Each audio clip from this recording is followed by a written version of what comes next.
Pittman and Dr. Ortega. We thank you all for being here today. And we, of course, in a few minutes, will hear from our colleagues who have been playing leadership roles on this issue who are not on the committee. And then as we move through today, we will, of course, hear from colleagues on the committee who have important legislation as well.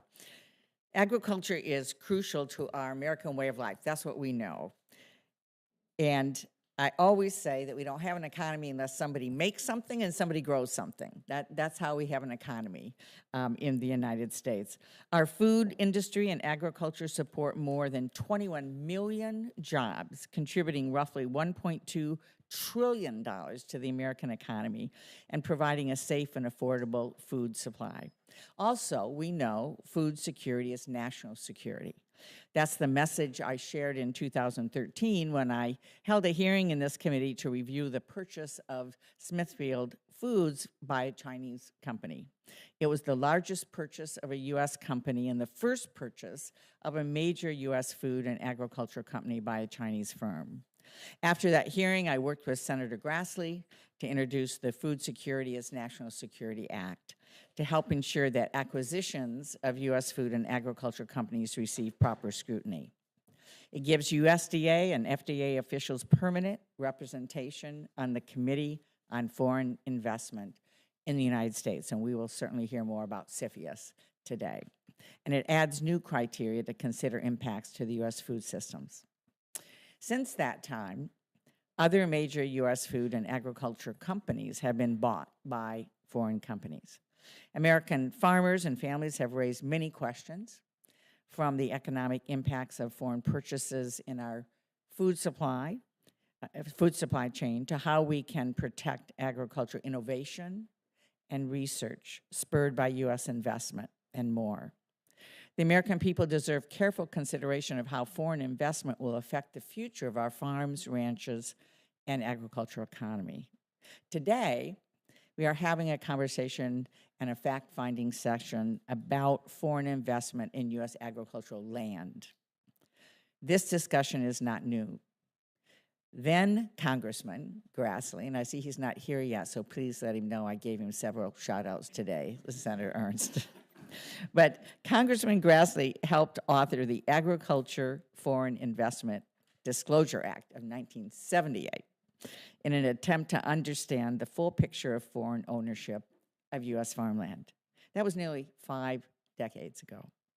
Thanks to the database established under that law, we know that foreign investors today hold an interest in nearly 40 million acres of American farm and forest land, which represents just over 3% of all privately held agricultural land in the U.S. While this is a small fraction of overall agricultural land, foreign ownership has increased 66% since 2010, nearly 2 million acres per year. The largest foreign stakeholders in American farmland remain countries like Canada, the United Kingdom, and those in Europe, while Chinese ownership is less than 1% of all foreign-held farmland up to this point. We have heard some real concerns about foreign ownership and that it may be undercounted and that the American government lacks the proper oversight tools to see the whole picture. It's also important to consider what impacts foreign investment can have on U.S. farmers and consumers. I was pleased to partner with Senator Ernst to introduce a bipartisan bill earlier this year, the Farmland Act, which is aimed at improving the reporting process and providing new resources for USDA, and a number of other members as well have introduced important bills on this topic. In July, the Senate adopted an amendment on this issue authored by Senators Tester and Rounds to the National Defense Authorization Act. I'm glad that the idea of adding USDA to CFIUS that Senator Grassley and I first proposed was included in this amendment. The leadership of Senators Tester and Rounds on these issues has been critical. We're glad to hear from them today, and also glad to hear from 2 other leaders, not on our committee, Senator Baldwin and Lankford, who will be sharing information as well. Our national security depends on a food system that is safe, secure, affordable, abundant, and resilient. As foreign entities continue their acquisitions of U.S. food and agricultural assets, American farmers and families deserve to know that these transactions receive proper scrutiny. We must also be cautious of our history of barring immigrants from owning land in our country and ensure efforts to protect our national and economic security interests do not encourage discrimination. To that end, I would like to submit for the record a letter from Congresswoman Judy Chu, the chair of the Congressional Asian Pacific American Caucus, that offers recommendations on how the committee can examine this issue without casting suspicion or discrimination towards Asian Americans. Without objection, I'll submit that for the record. Deputy Undersecretary Montano, Green, Director Pittman, Associate Professor Ortega, we look forward to hearing your insight on these matters. And now I turn to my partner on the committee, Ranking Member Bozeman, for any opening remarks that he would like to make. Well, thank you, Madam Chair, and thank you for convening this hearing. We've traveled the country, we've held hearings in Washington, listening to farmers and ranchers discuss their priorities for the upcoming Farm Bill, and this topic has been brought to the committee's attention on numerous occasions. I've been asked many times for my thoughts on this matter, and my answer has always been that we need to better understand the problem before we can provide a solution. Today's hearing is a good first step in bringing more information to the discussion. My hope is at the end of today's hearing, we will have a clearer picture of the scope and the scale of the issues foreign ownership of U.S. farmland poses to our country. So thank you, Madam Chair, very much for working with us to get this hearing scheduled. Many of our Senate colleagues on and off the committee have given considerable thought to the issues of foreign land ownership. We will have the opportunity to hear from many of them this morning, and I look forward to hearing about what their states and are experiencing and how they believe we should address their concerns. As we move this discussion forward and consider various proposals, there are several considerations and questions that I would urge my colleagues to keep in mind. First, whatever we do must respect and protect the private property rights of U.S. citizens. Second, land use issues have historically been decided at the state and local levels. Are state laws sufficient to address the issues posed by foreign ownership? Does the federal government need to play a larger role? If the federal government does get more deeply involved, what are the impacts of increased regulation on asset values and liquidity that may hinder investment in agriculture in rural America? Finally, let's not forget that there are other parties aside from foreign operators that have made significant investments to acquire Americans' farmland, pasture land, and forests that are not the subject of this hearing. Yet these purchases also impact farmers and ranchers' ability to compete for land access, and they impact the nation's food and energy security. There's more work to be done, and I look forward to future efforts by this committee to explore the overall ownership of U.S. agricultural land and how it affects rural communities and economies across the country. In conclusion, I would like to join Senator Stabenow in welcoming four guests to the Agricultural Committee. Like several members on this committee, our esteemed colleagues, Senator Tester, Rounds, Baldwin, and Lankford, have each introduced thoughtful legislative proposals, and I'm grateful for their engagement. I look forward to working with each of you as we move forward, and thanks again, Madam Chair, for again working so that we can make this possible. I look forward to the discussion. Well, thank you so much, and thanks for working closely on this hearing together. Senator Baldwin, we have four people, four senators we invited. I guess you're speaking for all of them, so we have the most powerful person here. Senator Baldwin from Wisconsin, as we know, our great colleague who's very involved in leadership in this, and we really appreciate your sharing your thoughts today. Thank you, Chair Stabenow and Ranking Member Bozeman. Good morning to all the committee members. And thank you for convening this hearing on a very important issue of foreign ownership of U.S. farmland.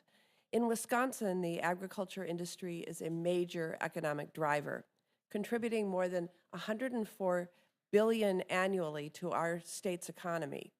The industry supports hundreds of thousands of jobs, especially in our rural communities, giving us the acclaimed name America's Dairyland.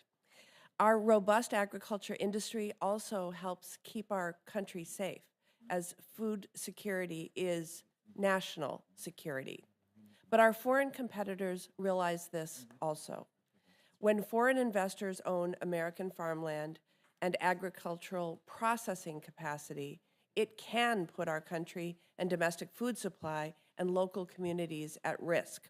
And right now, we don't know the full extent of the risk at hand.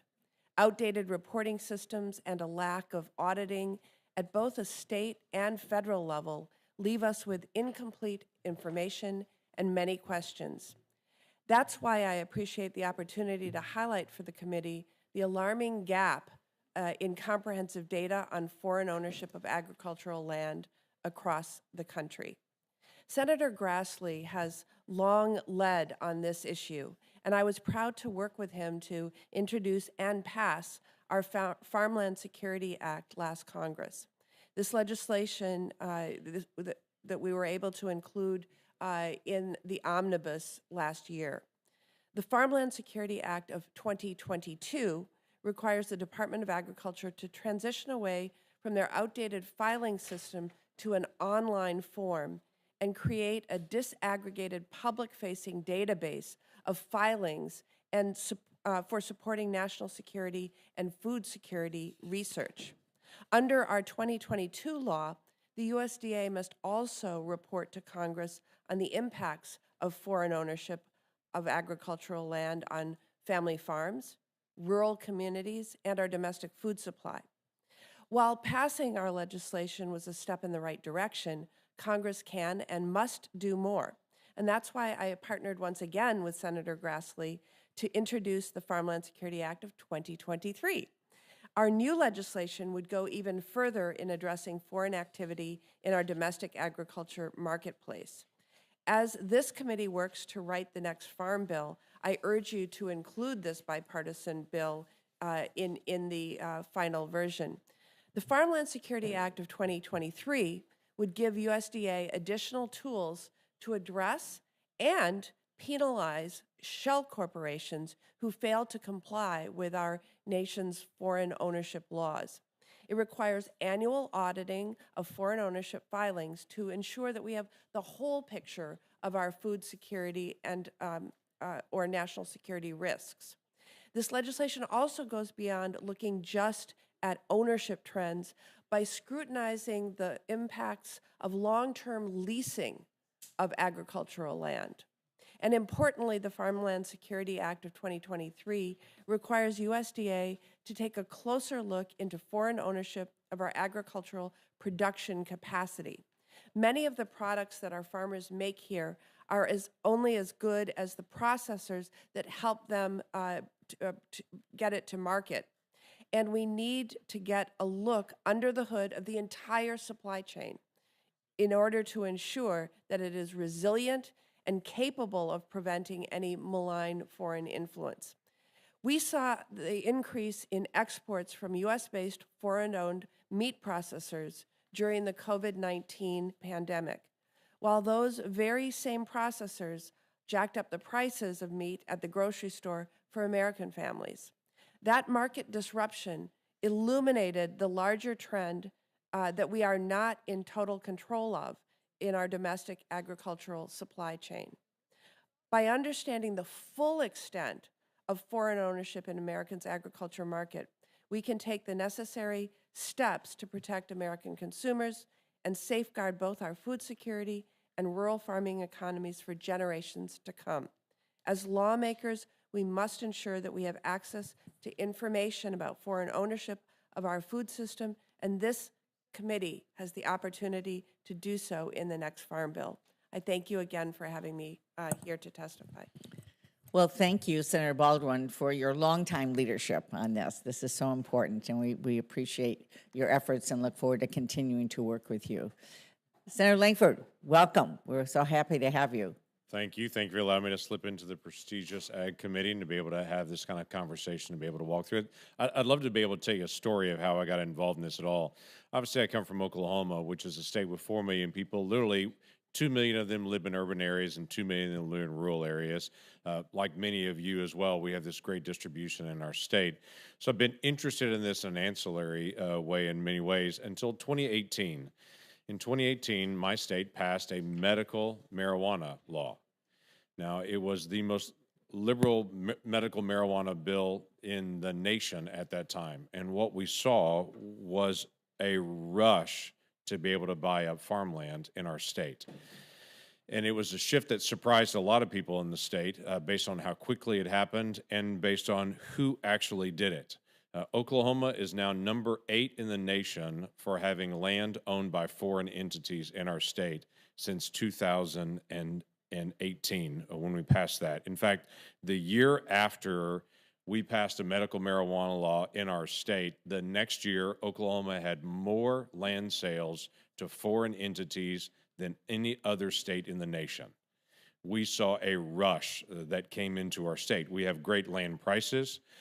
We have great prices for electricity and ready access to water. All those features all came together to have a huge amount of land that actually shifted into foreign ownership in the days literally leading after the passage of the medical marijuana law.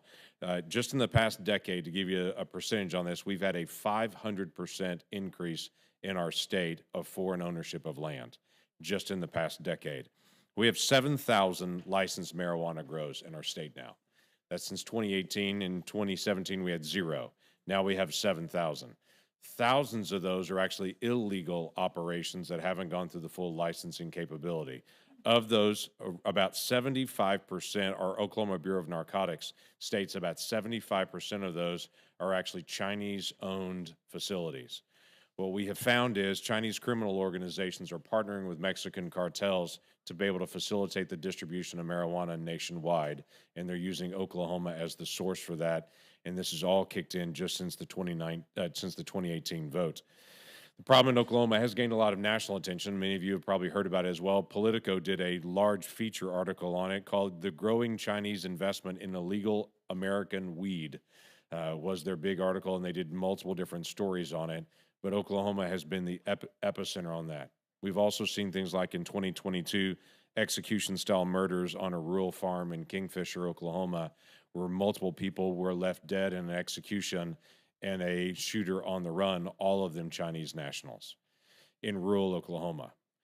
We have multiple entities that are in Oklahoma that are law enforcement, sheriff's department, and otherwise that are having a difficult time because if they pull someone over, they don't speak any English, they speak Mandarin, and it's become its own unique challenge. It has also led to a tremendous amount of human trafficking and sex trafficking to be able to work in these different farms across our state.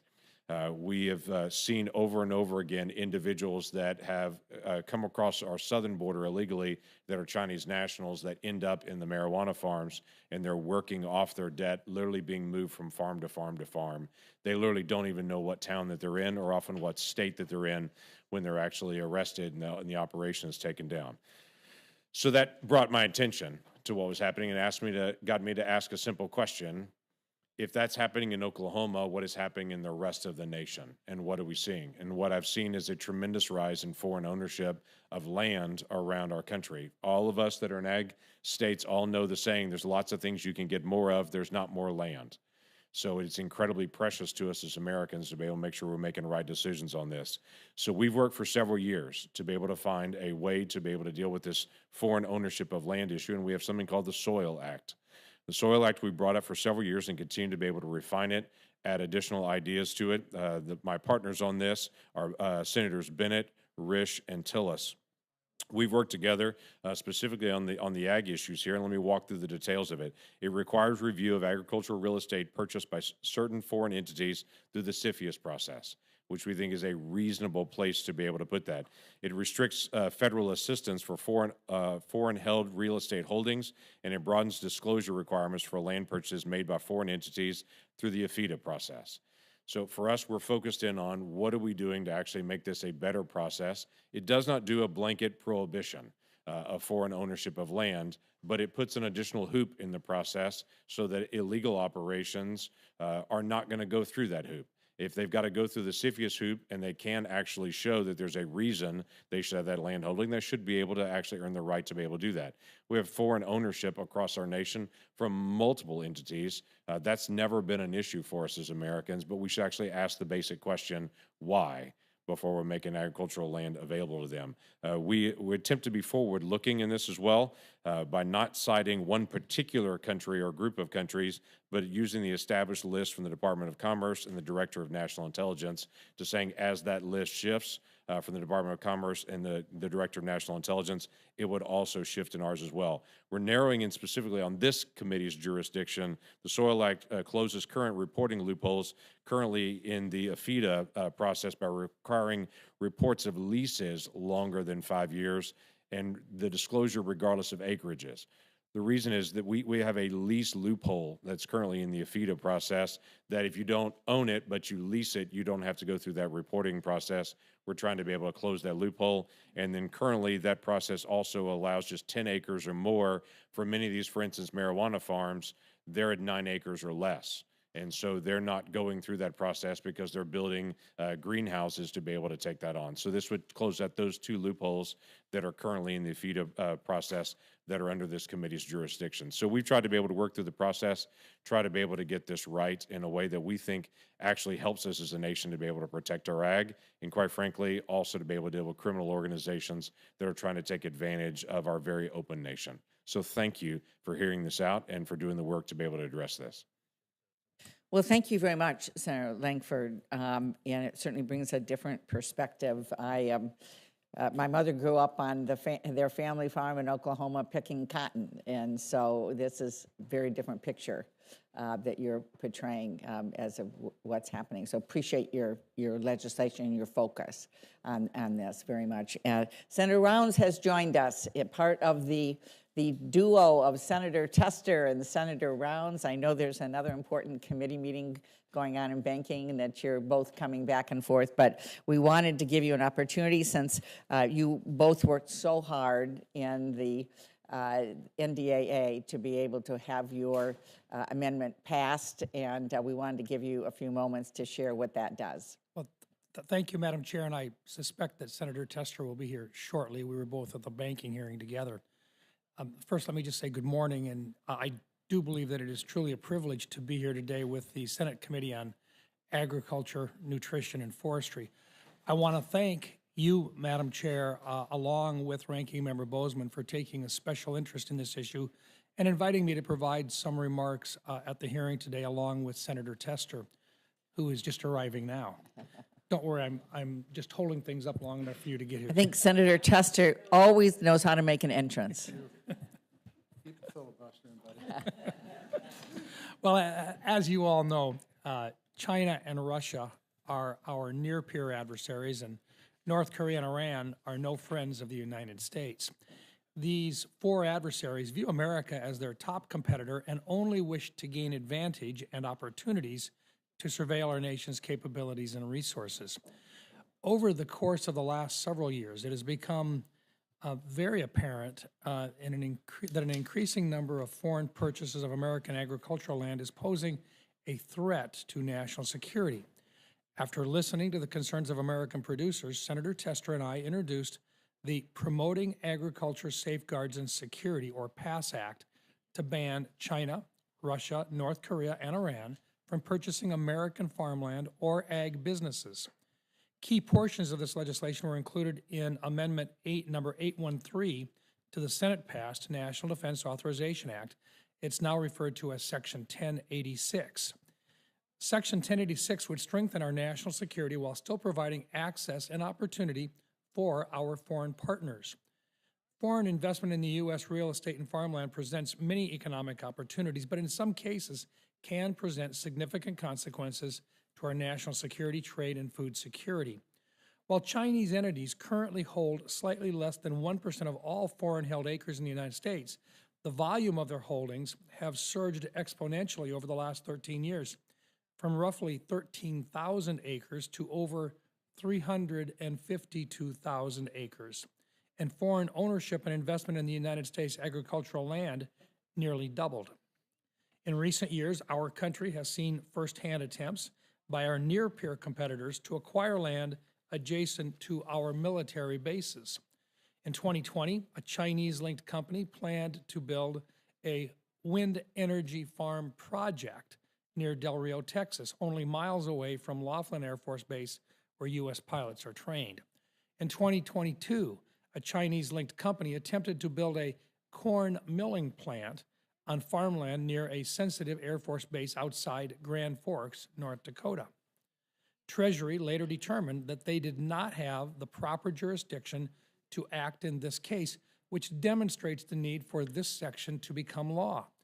The legislation, as included in the Senate-passed version of the NDAA, would require the Committee on Foreign Investment in the United States, or CFIUS, to prohibit China, Russia, North Korea, and Iran from purchasing agricultural land and agricultural businesses in the United States and make reforms to the CFIUS process to improve our country's ability to protect our national security. However, this legislation would also allow the President of the United States to waive the requirement prohibiting a purchase by one of these four countries. This decision would be made on a case-by-case basis if it is deemed that doing so is in the national security interest of the United States and would require a report to Congress by the President. It also adds the Secretary of Ag as an ex officio member of CFIUS, giving them the ability to consult on all cases if they so choose. Additionally, this legislation does not alter current exemptions for our trusted allies, the United Kingdom, Canada, Australia, and New Zealand, to make purchases without being subject to CFIUS review. I want to thank my friend from Montana, Senator Tester, for his hard work to get our amendment into the Senate-passed FY24 NDAA and on our original bill, the PASS Act. This is a common-sense provision that will make our homeland more secure. However, it is just the first step in addressing this issue on a broader scale. Specifically, I commend the work done by Chairman Stabenow, Senator Ernst, Senator Braun, and others on several pieces of legislation to enhance the Agricultural Foreign Investment Disclosure Act, a critical piece to addressing this issue. As the committee gets closer to completing its work on the Farm Bill, I request that you build on what we started with Section 1086 with additional legislation, because there is more work to be done. I again want to thank the chairwoman and ranking member for holding this hearing and allowing non-committee members to provide their perspective. I look forward to working with the members of the Senate Ag Committee on this critical issue. Thank you. Well, thank you so much, Senator Rounds, and we so appreciate your leadership, Senator Tester's leadership on what is now Section 1086. Senator Tester, welcome. Thank you so much for all of your leadership on this issue. It's very important, and we're glad to have you before the committee. I will do my best to be very brief. I want to thank you, Chairman Stabenow, Ranking Member Bozeman, for having this hearing. I think it's a very important hearing. I want to thank you for the courtesy of allowing 4 senators that don't sit on this committee to be able to speak to this issue, because I think it's a very important issue. Look, many of you know, in fact, I think all of you know, I have a real life outside the Senate. I'm a farmer. I can tell you that everybody in this room also knows that food security is national security. When we're talking about somebody like the Chinese Communist Party, which is what Senator Rounds referred to, putting up a corn milling plant within miles of a sensitive Air Force base, and our agencies can't do anything about it, we need to give them the authority. We need to make sure that this doesn't happen.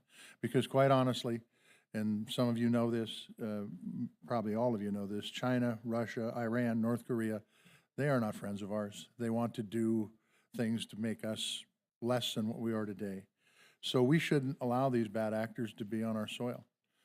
Honestly, the fact is that if they're there to have impacts on our food supply, that's bad business. If they're there to spy on us, they shouldn't be allowed to spy on us anywhere in the world, and certainly not on our own soil. Senator Rounds spoke a lot about what I was going to talk about in remarks. There's no need repeating it. We've had some successes in this Congress, but none of them have got to the President's desk yet. I appreciate the fact that you guys are doing this and showing the kind of leadership in a committee that's all things agriculture, because this is important.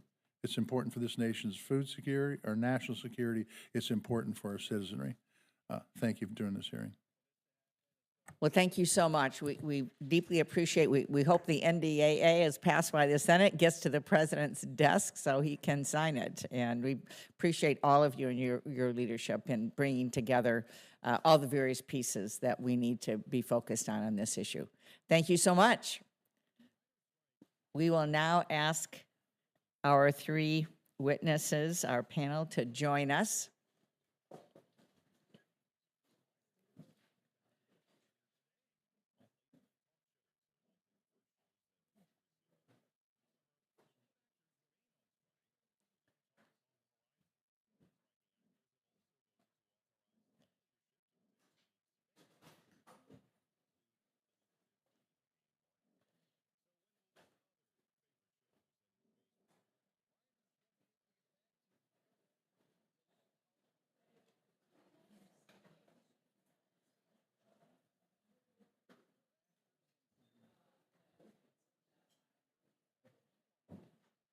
You're welcome to join us at the table. Thank you so much.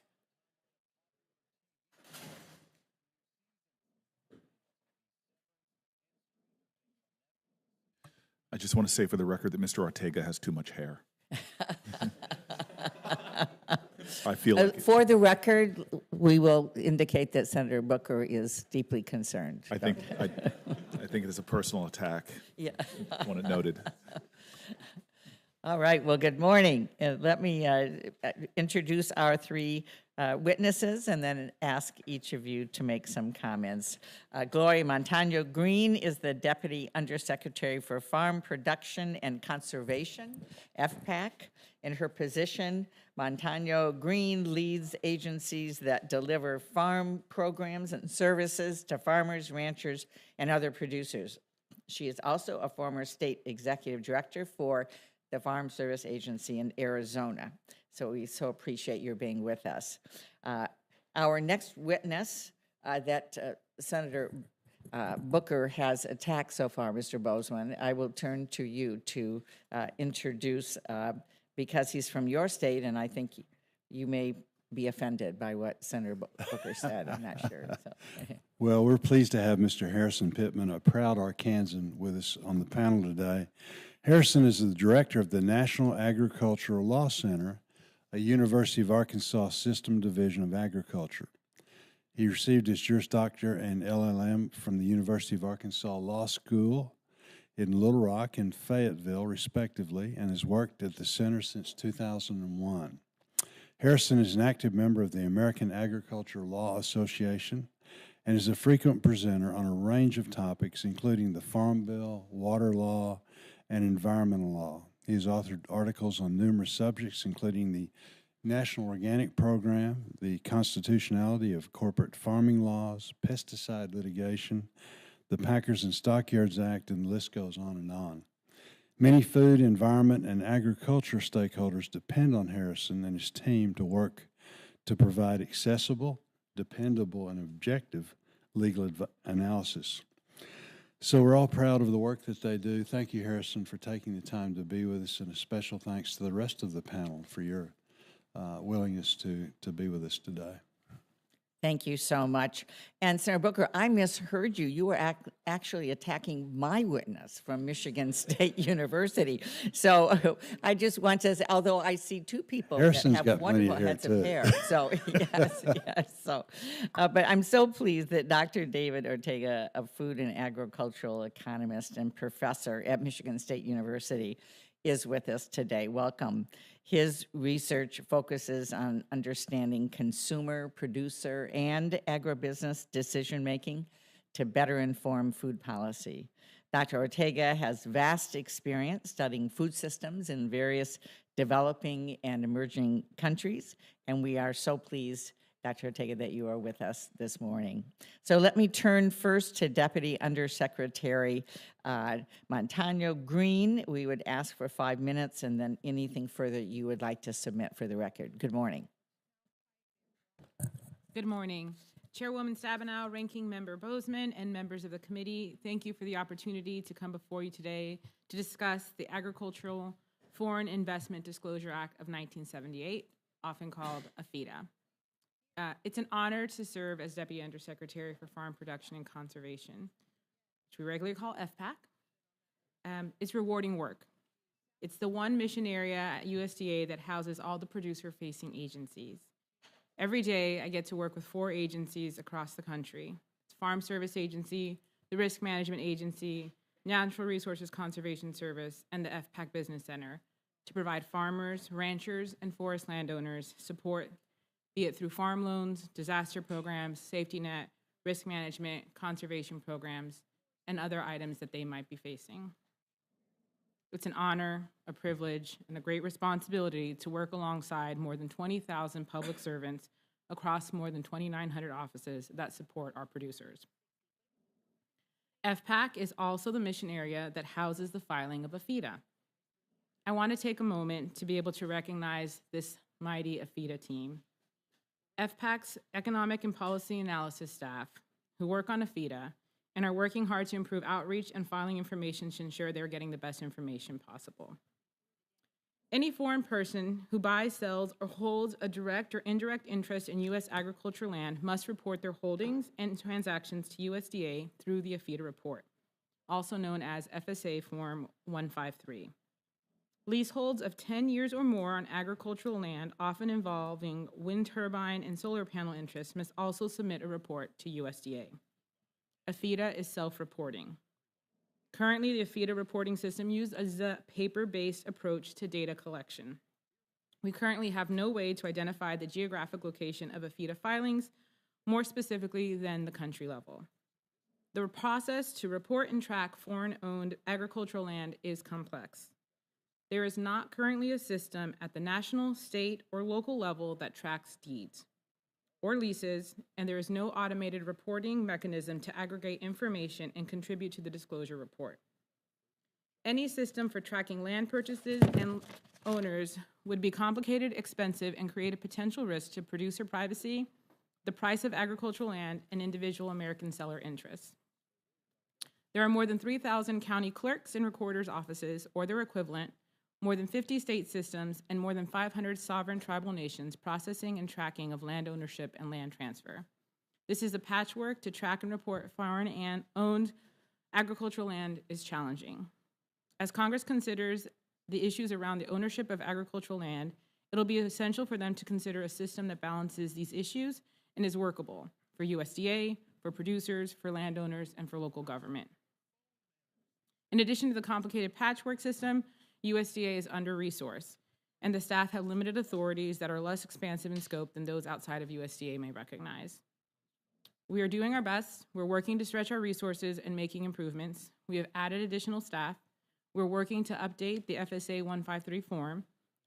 We anticipate that the revised form will ask questions that will help us address the impact of foreign ownership on U.S. agricultural land. I want to recognize that in Section 773 of the Consolidated Appropriation Act of 2023, Congress did direct USDA to modernize the AFIDA reporting system within 3 years via an online electronic filing portal linked to a queryable. USDA was not provided funding to implement these requirements. To move forward with the Section 773 language, in the absence of funding, the department has taken several low-cost steps. In early June of 2023, USDA posted Excel spreadsheets for each year from 2011 to 2021 with the detailed data underlying the annual report to Congress. This is what could be done with the funding we received. While there are challenges to the current reporting system, we understand the task. We agree that there are incredibly important issues and look forward to working with Congress to address them. Thank you for the invitation and the time today. Thank you very much. We really appreciate your being here today. Mr. Pittman, welcome. Chairwoman Stabenow, Ranking Member Bozeman, and members of the committee, thank you for the opportunity to move that down a little bit, to be here with you today and testify as part of this hearing on foreign ownership of U.S. agriculture. As you all know, this is an issue of great national significance, and it's one that has garnered significant attention throughout the country. And in our experience, it's been with stakeholder groups all throughout the ag industry and then those that aren't traditionally involved in ag issues. My opening remarks will focus on the National Agricultural Law Center, our role with this, and kind of an overview of what's happening at the state and federal level. Very quickly about the National Agricultural Law Center. In 1987, Congress established the center to be an objective, neutral, nonpartisan source of agricultural and food law research and information for the nation's agricultural community. We operate in partnership with the USDA Agricultural Research Service, National Agricultural Library, and as the ranking member mentioned, we are a standalone unit of the University of Arkansas System Division of Agriculture. On a routine basis, we provide research and outreach on a wide range of issues to producers of all sizes and commodities throughout the United States, state departments of agriculture, state and federal policymakers, farm organizations, attorneys, students, and many, many more. We do not engage in legal or policy advocacy of any kind. The Center's been very involved on the issue of foreign ownership of agriculture, and specifically on the issue of foreign ownership of agricultural land. And particularly so in the last 2 to 3 years. Just as I'm here today, one of my colleagues, Micah Brown, is actually testifying before the Mississippi legislature on foreign ownership. Was in Nebraska last week. I'll be in Indiana next week. And that's just a snapshot in time of what we have going on in this area. In terms of state level activity, in 2021 and 2022, at the state level, we saw a very significant increase in activity in the number of proposals. And it was a historical shift that was noteworthy. And most of those proposals focused on foreign ownership at large. Transferring over into 2023, that level of an intensity and activity basically increased threefold across the country. In fact, there's really not very many states left that haven't had at least one or more proposals at the state level. And those shifted more away from a focus on foreign ownership at large, but more towards what we often refer to as the Big Four: China, North Korea, Russia, and Iran. Likewise, at the federal level, there's been a very significant increase. There's nearly 24 proposals between the House and the Senate, but most of these fall into 3 basic categories. There are amendments to a FIDA or a FIDA, depending on how you want to say that, amendments to the Defense Production Act of 1950, and then restrictions on federal funding, particularly those dealing with federal farm programs through USDA. That doesn't capture everything, of course. In the written testimony, I have an outline with links to all the proposals, and of course on our website we have a myriad resources that would be useful to you. Finally, I think FIDA is such an important focus. Some quick observations here. First, it's a simple statement, but it bears noting that agriculture in the United States and the world around it has changed considerably, just in the last few years, but certainly in the last 3 or 4 decades. Even things, when we think of a FIDA, and we've heard mention of leases already. In 1978, when Congress enacted a FIDA, the concept of a lease was a lot more basic than it is today. Today, we're thinking about solar leases, wind energy, and even carbon on rural lands across the country. There was really no way that Congress or USDA could have accounted for that back at that time. Land transactions have become typically more complicated. They've become bigger. I don't know if you guys saw the news yesterday. We had the record ag land sale, 35,000-ish acres, or dollars per acre in the state of Missouri. The world of ag innovation and ag research has changed in ways that are just beyond our imagination back in the late 70s. And finally, along that thread, I would say that our national economy's become far more interdependent on trading partners like Mexico and China and Canada and obviously many other countries. I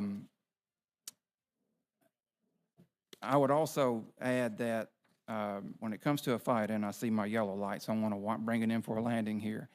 One of the things I'd highlight to you, and this might be more for a lot of the staffers that are here, when we say a FIDA, you're really saying 4 things. You're saying the statute, you're saying the regulations, the Farm Service Agency Handbook, and then FSA 153. And a change to one of those is likely to require a change to any one of the other. And missing that point could very well lend itself to having trouble with implementation later on down the line. There's more to say, lots to say about a FIDA. I'll conclude on the last part here. when you look at how it's implemented today in 2023, and again, if you really want to nerd out on it, which I encourage, the most formative time period to where we are today is between December 1978 and August of 1979.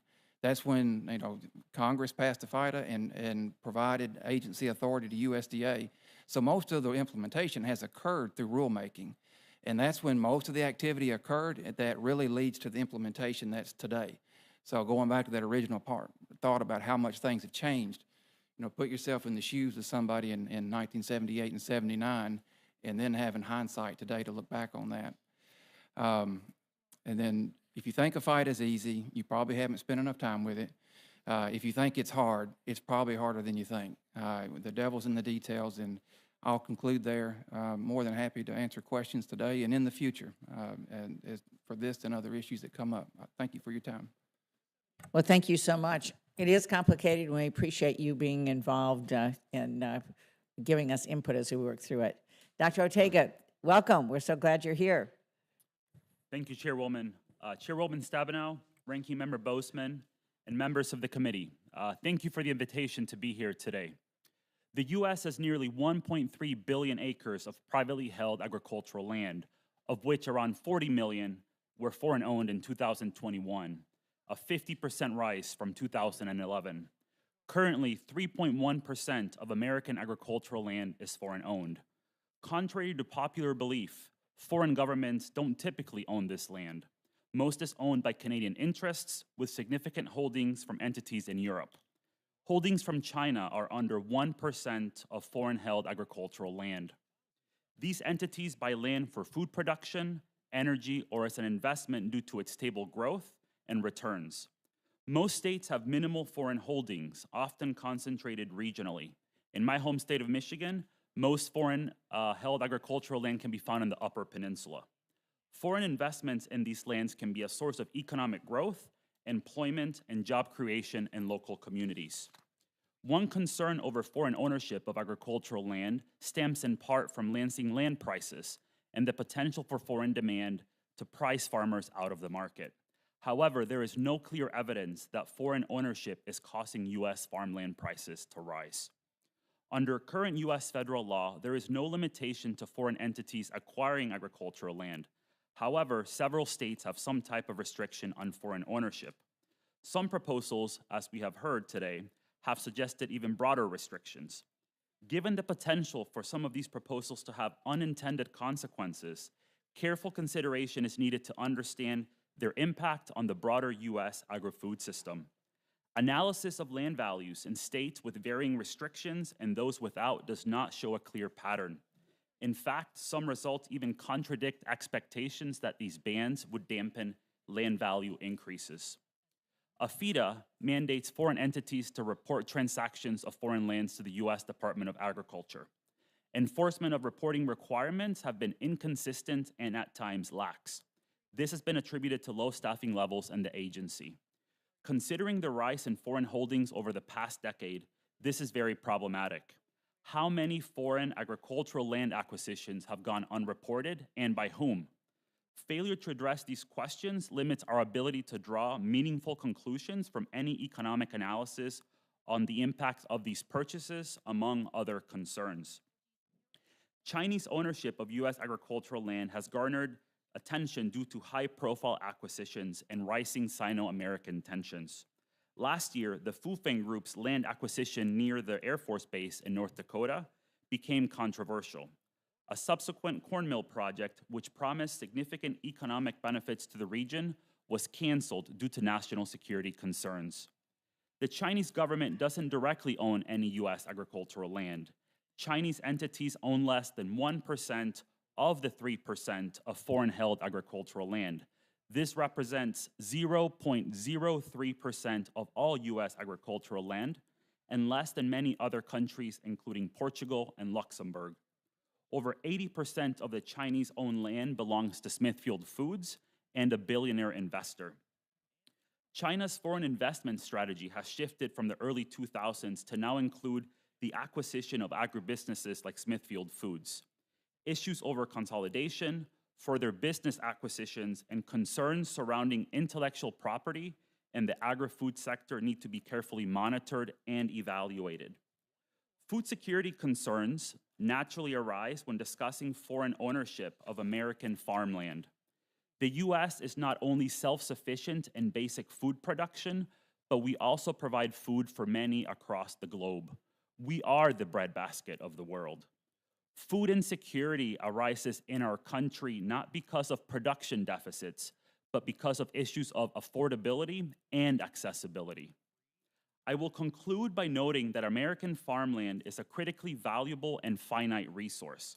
While in my view, the foreign acquisition of U.S. agricultural land by foreign entities doesn't threaten our ability to produce food, it does raise specific and sometimes local concerns.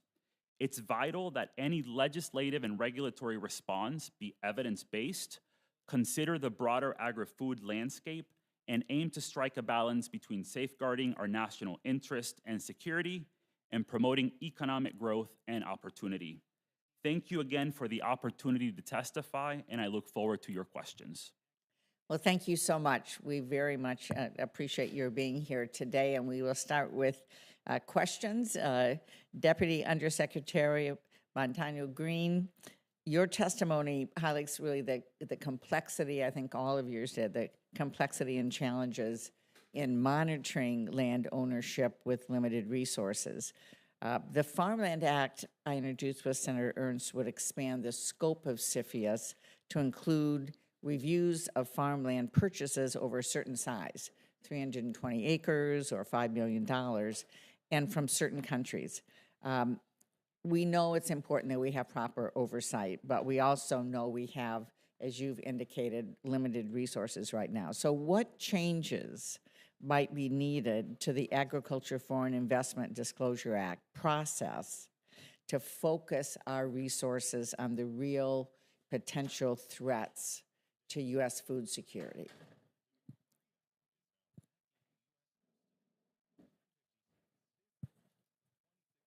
Is it on? It's on, right? Yes. Thank you, Chairwoman, for that question. As you laid out, this is a very complex process now. It's laid out by the individuals with me.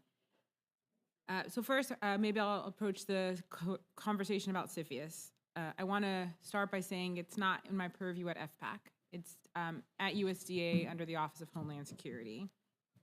As you recognize, USDA is not a committee member, nor are we an ex officio member. And there has been conversations of the role USDA has. USDA was definitely, when we're called upon information, FPAC will provide that information moving forward. The complexity is the funding for some of the items. How do we make it from a paper-based process to a little bit more robust, as was shared? So I think some of that funding for the investments is one within USDA very explicitly for AFIDA. The staffing to make sure that we're able to do that. We're monitoring appropriations debates and having a cut to the FPAC Business Center has impacts for how we stretch those dollars. And I think the other part is outside of USDA, the system that allows us to be able to have the database or the information that we're able to have that automation. We shared that the multiple thousands of county recorders where deeds are recorded locally has an impact for us to be able to have an understanding. There isn't that robust data system for us to be able to have an automated reporting system.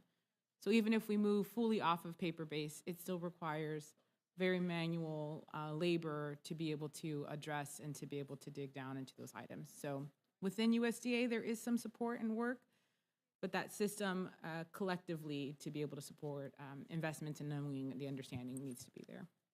Thank you very much. Dr. Ortega, as someone who's studied China's food systems more closely over the years, is farmland investment something that countries like China are pursuing around the world?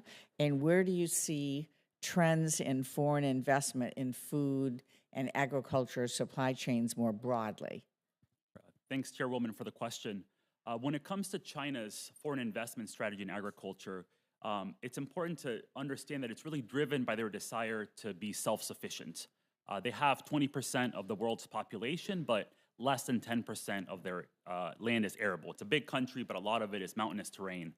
And they are buying farmland across the world. We're seeing investments in farmland in places in sub-Saharan Africa, Southeast Asia, Eastern Europe, as well as Russia. But by and large, China's foreign investments in farmland have bypassed North America. They're really looking at acquiring agribusinesses like Smithfield. We saw ChemChina's takeover of Syngenta. And this is to exert more control over their import food supply chain. And I do foresee there being additional investments in this regard. But when it comes to actual American farmland, it's not something that I would consider as part of their current foreign investment strategy in agriculture. Thank you. When we're talking about farmland today, but as I mentioned in my opening statement, I think that our agribusinesses should be as much of a concern. And Senator Grassley, your ears must be burning because I was speaking about you and our work together early on about Smithfield when they first were purchased by the Chinese business and of course, Chinese government are part of that, and our ongoing efforts to get USDA part of CFIUS because we know that food security is national security. But to follow a little bit more, Dr. Ortega, though, you had talked about potential unintended consequences when we're looking at placing restrictions on U.S. agricultural land ownership on citizens from certain countries. What should we be aware of as we're looking at this? Yeah, thanks for the question, Chairwoman. This could really take many forms. There could be retaliation from other countries. It's important to note that the U.S. is one of the top investors in foreign agricultural land across the world. From 2000 to 2016, U.S. entities were involved in many agricultural land deals, amounting to more than 8 million acres worldwide in places like South America, Brazil, Argentina, also in Eastern Europe. And so there could be some retaliation that would affect American interests abroad. There are also trade implications. For example, China is their largest export market for U.S. agricultural and food products. We export a lot of our grain, our soybeans, our corn to China, as well as more consumer-oriented products like beef and pork. And in my view, it would be far easier for China to find new sources of these products than it would be for American farmers to find new export markets. So I think it's important to also be aware of potential trade impacts from some of these measures that could happen. Thank you very much. Senator Boozman. Thank you, Madam Chair. Mr. Pittman, based on your legal analysis, do you find AFIDA is currently written sufficiently such that it captures pertinent foreign investments in U.S. agricultural land? You mentioned the problem with it being written in the 1970s. Here we are now. Does it still work in that regard concerning that narrow area? And to fight the microphone here a little bit. That's actually a difficult question, believe it or not. I would put that into two parts. The first is more of value judgment. People in this room, people around the country would have a different viewpoint potentially on whether a fight is strong enough, whether it goes too far, whether it's on the mark or somewhere in the proximity of any of those on the spectrum. Where I think that before you get to that point, the part you go through, and this is how I break it down, a FIDA I'd put as definitional and then situational, meaning more specifically, as was articulated a moment ago, foreign persons. It has a specific definition under the statute and the regulations. When you deal with foreign governments or foreign individuals, I think that's fairly easy. I mean, that's easy. When you get to the business entity aspect, it gets more difficult, and I think when you get to U.S. business entities, that becomes more difficult on the definitional side, meaning when is it that a U.S. entity is required to report under a FIDA? And that turns into what's, again, goes back to definitional, significant interest or substantial control, which is a linchpin of the entire reporting system. It's in the statute, not defined in the statute, but it's defined in the regulations. And again, I encourage people to go back to 78 to 79. It's changed since then, but that's where the foundation is laid. And then within significant interest or substantial control, you have some bright line tests, such as acting in concert or not acting in concert. And, you know, to my knowledge, there's not a definition of those. And so going back to that part about the foreign persons and that U.S. entity example, it's not, what I would say is that the way that the rules are set up, when you kind of stretch them out on the table, a U.S. entity will report up to 3 tiers, T-I-E-R-S, tiers of ownership. And then it turns back into situational, meaning once that occurs, then the secretary is given the authority, discretion to then go ask for more information about foreign persons that are below that 3rd tier. And when that information comes in, it goes back to situational again, where they can ask for some more information. And so depending on, come full circle, on what your value judgment is on that, and we heard a lot about, you know, resources being limited. I don't have any firsthand knowledge of it, but my guess is that USDA is not able to routinely go back and exercise on that situational side of going back and, you know, potentially what I would just call the Garden of Eden on ownership in an entity. And so that's how I would analyze it. That's how I'd encourage people to look at it, and then, you know, inform on that, and you know, of course, they'd have their own viewpoint on what that would be. There's probably other examples, but that's what came out when I was thinking it through here. So, Madam Undersecretary, in regard to that, do you think USDA has the current authorities? Now, it sounds like you don't have the infrastructure to do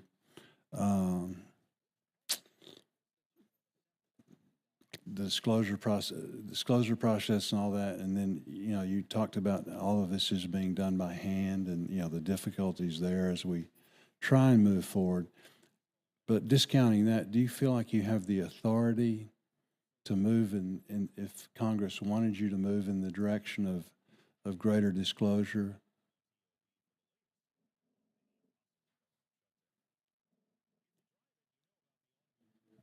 Oh, there it is, sorry.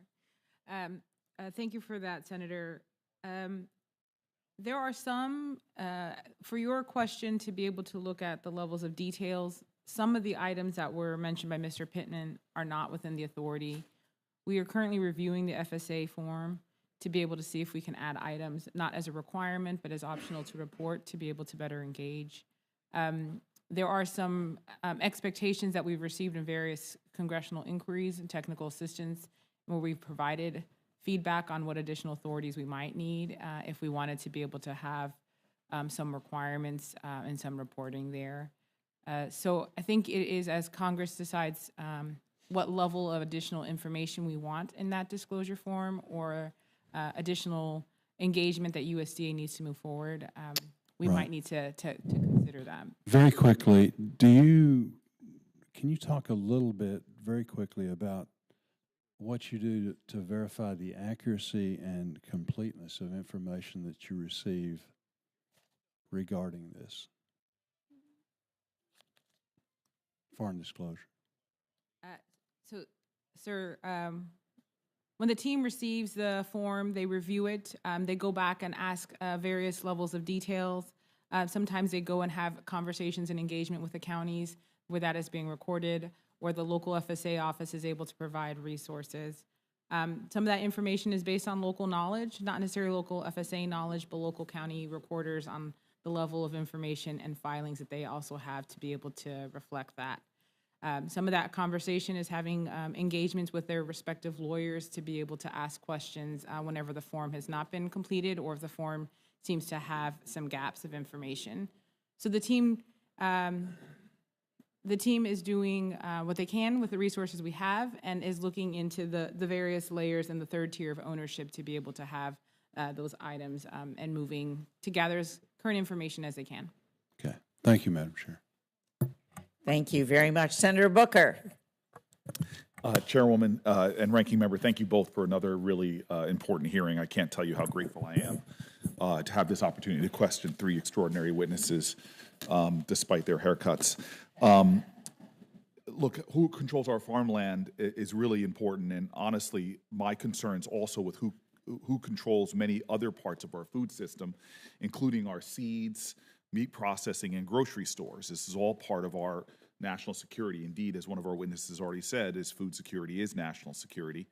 In the last several decades, our entire economy, but especially the agricultural sector, has concentrated power and profits into the hands of a small group of corporations. And several of those big corporations are indeed foreign-owned, as has been mentioned by our witnesses. So I support legislation that would prevent foreign corporations, such as Smithfield, from continuing to purchase U.S. farmland.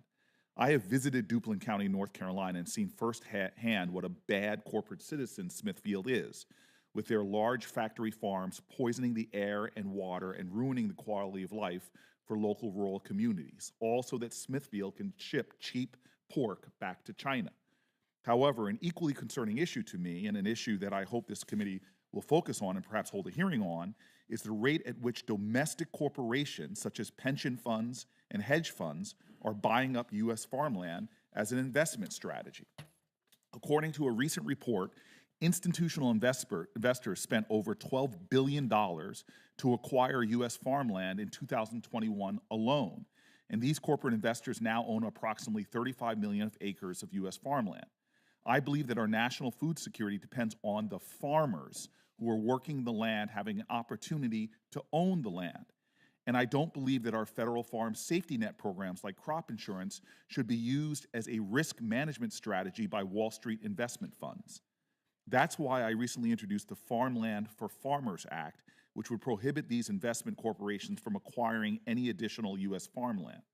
The bill would also make the hedge funds and pension funds who currently own farmland ineligible for USDA safety net programs moving forward. Chairwoman, I request consent to enter into the record this letter of support for this bill, which is led by the National Family Farm Coalition and signed by over 70 farm groups. So ordered without objection. I'd like to direct my question to Mr. Pittman. Can you talk about how the issues of foreign investment in U.S. farmland and the purchase of our farmland by corporate investors such as Wall Street pension funds and hedge funds are really intertwined issues, and that the interconnected way in which some states actually have dealt with those two issues?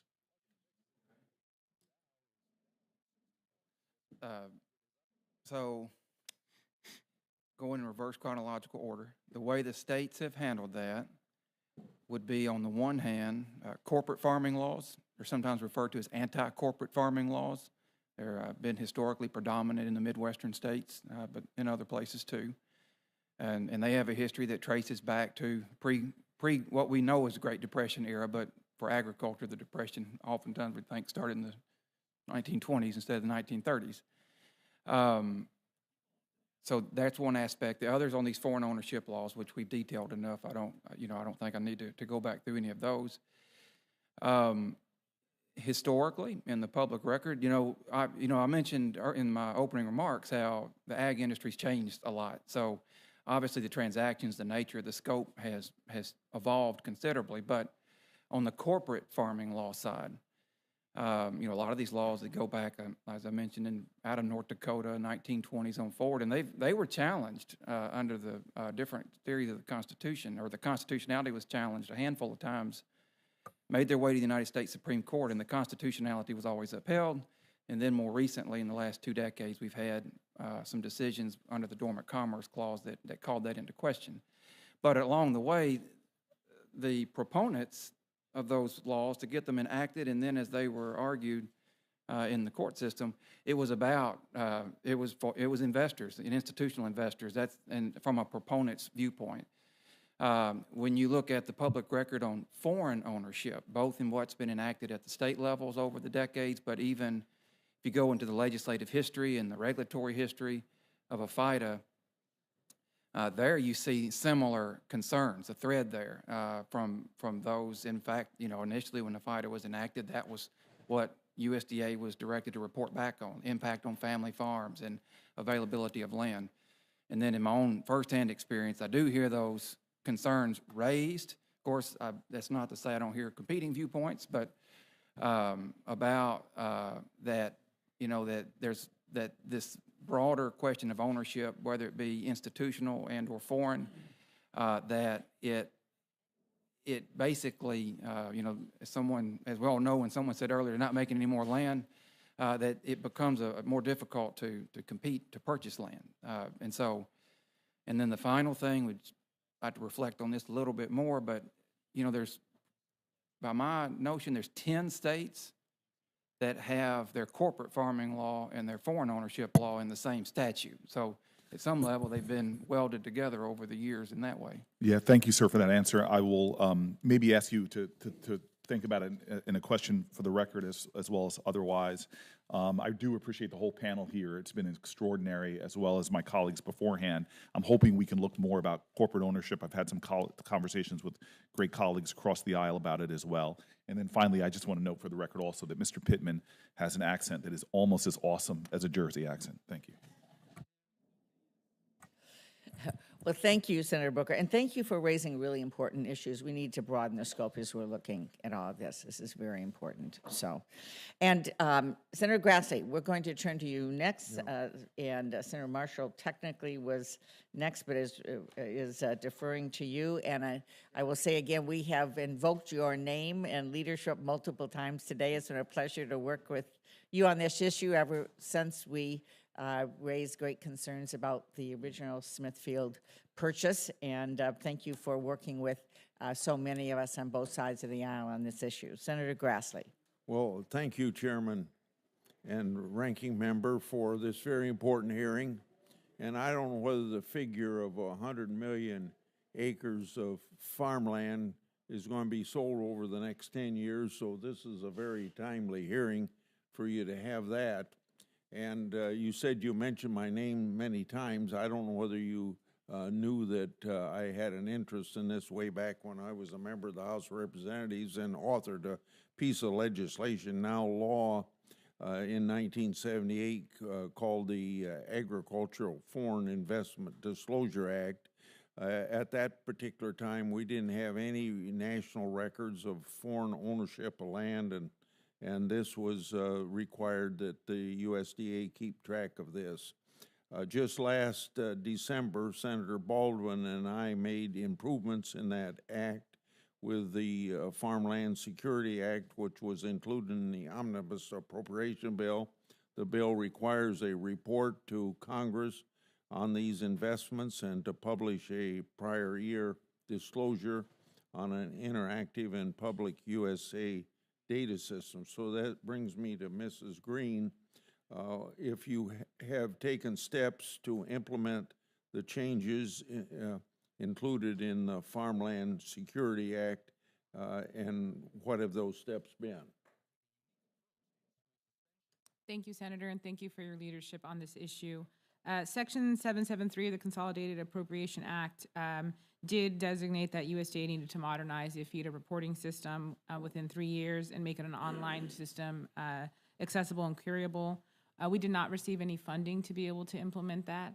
So we looked at creating a cost-efficient one to move forward. This summer, around June, we uploaded an Excel file for 2011 to 2021, so those could be searchable and queryable on our website. Okay, thank you for that answer, and I hope that Congress realizes that we were reluctant or didn't put money into it, but maybe getting it authorized is the necessary first step. Most recently, Senator Baldwin and I have introduced a bill to bring additional transparency and oversight to the foreign investment in farmland. The Farmland Security Act of 2023 imposes a new financial penalty on foreign owners or shell companies who fail to report or misreport their acreage. So, Ms. Green, how does the USDA currently track shell companies, and do you have any data on how many foreign shell companies may own farmland?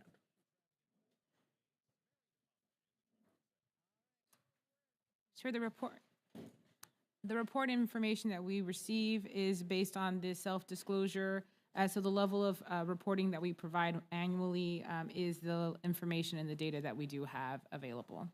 Okay.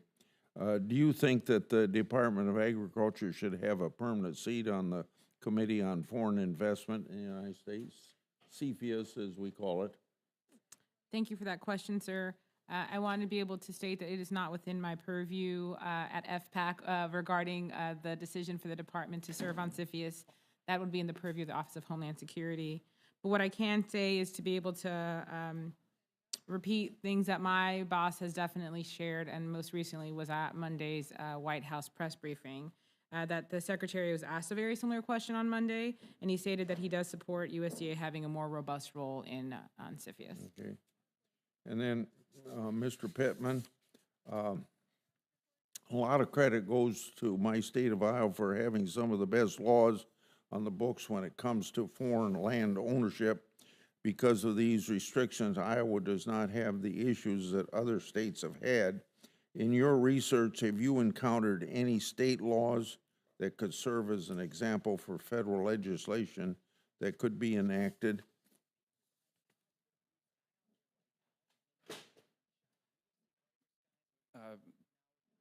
The short answer is no, because it's not just a patchwork of legislation, it's a historical patchwork of legislation. And so it's difficult to find one that would be a model. There are unique differences in Iowa to Missouri to Pennsylvania to South Carolina and on and on. Some of these laws were put into place, I think of Pennsylvania in particular, 1791 and 1818. They've been unamended ever since. It'd be hard to use that as a model law. And so we don't really have a lot of uniformity yet that would allow for something like that. It'd be hard to do. And you know, and in that historical perspective, the reason so many of these laws are in the Midwest is that at one point that was the western boundaries of the United States, and so it just has a historical underpinning to it. And so they were enacted at a very different time. Many have been amended in some ways. Some have not been amended very much. It'd be hard to do. Okay, thank you. Thank you, Madam Chairman. Thank you very much. Senator Bennett. Thank you, Madam Chair, and thank you and the ranking member for holding this important discussion today. I really appreciate it.